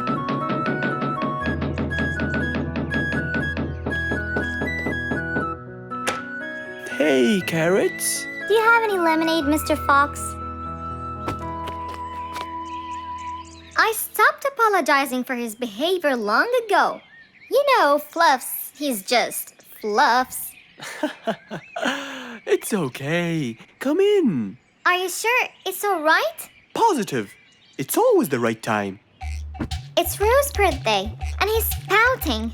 He's bored with the same birthday routine every year. So we want to make him something different this year. Can you help us? Yeah. Unbelievable. You'd think I'm quite believable if you tasted this lemonade. It's awesome. Any ideas, Mr. Fox? What do you guys say I help you throw him an extraordinary party with a magic show? A magic show?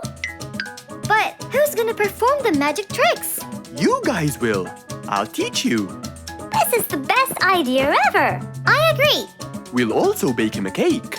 But he says cakes are boring. I can assure you, this one he will like. Sounds like the perfect plan. All right, first, let's bake the cake. It wasn't a very easy task, but all three of them worked hard to make this the best day ever.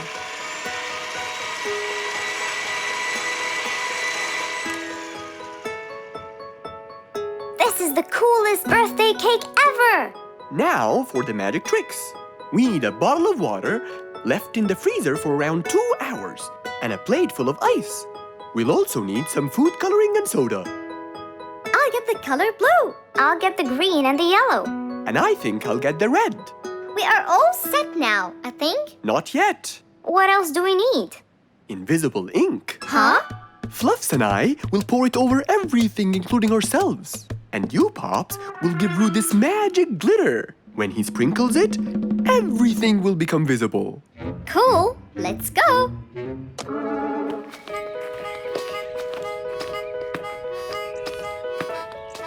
Let us pour the invisible ink now.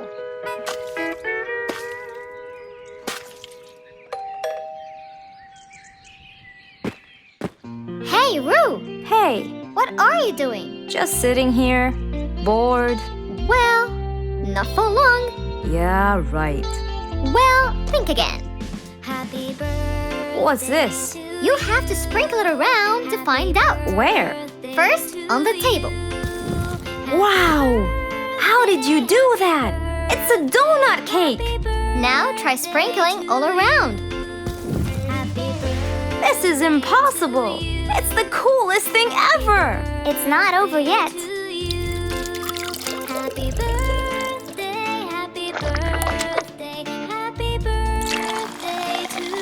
I can't believe you guys did all this for me! All thanks to Mr. Fox. He was a great help. I can't believe you guys! Thanks! That's what friends are for. Mom, come and see! What wonderful friends you have, Roo! Yeah, I think so too. Because of his friends, Roo's birthday was extra nice. One celebration was not enough, so they celebrated twice.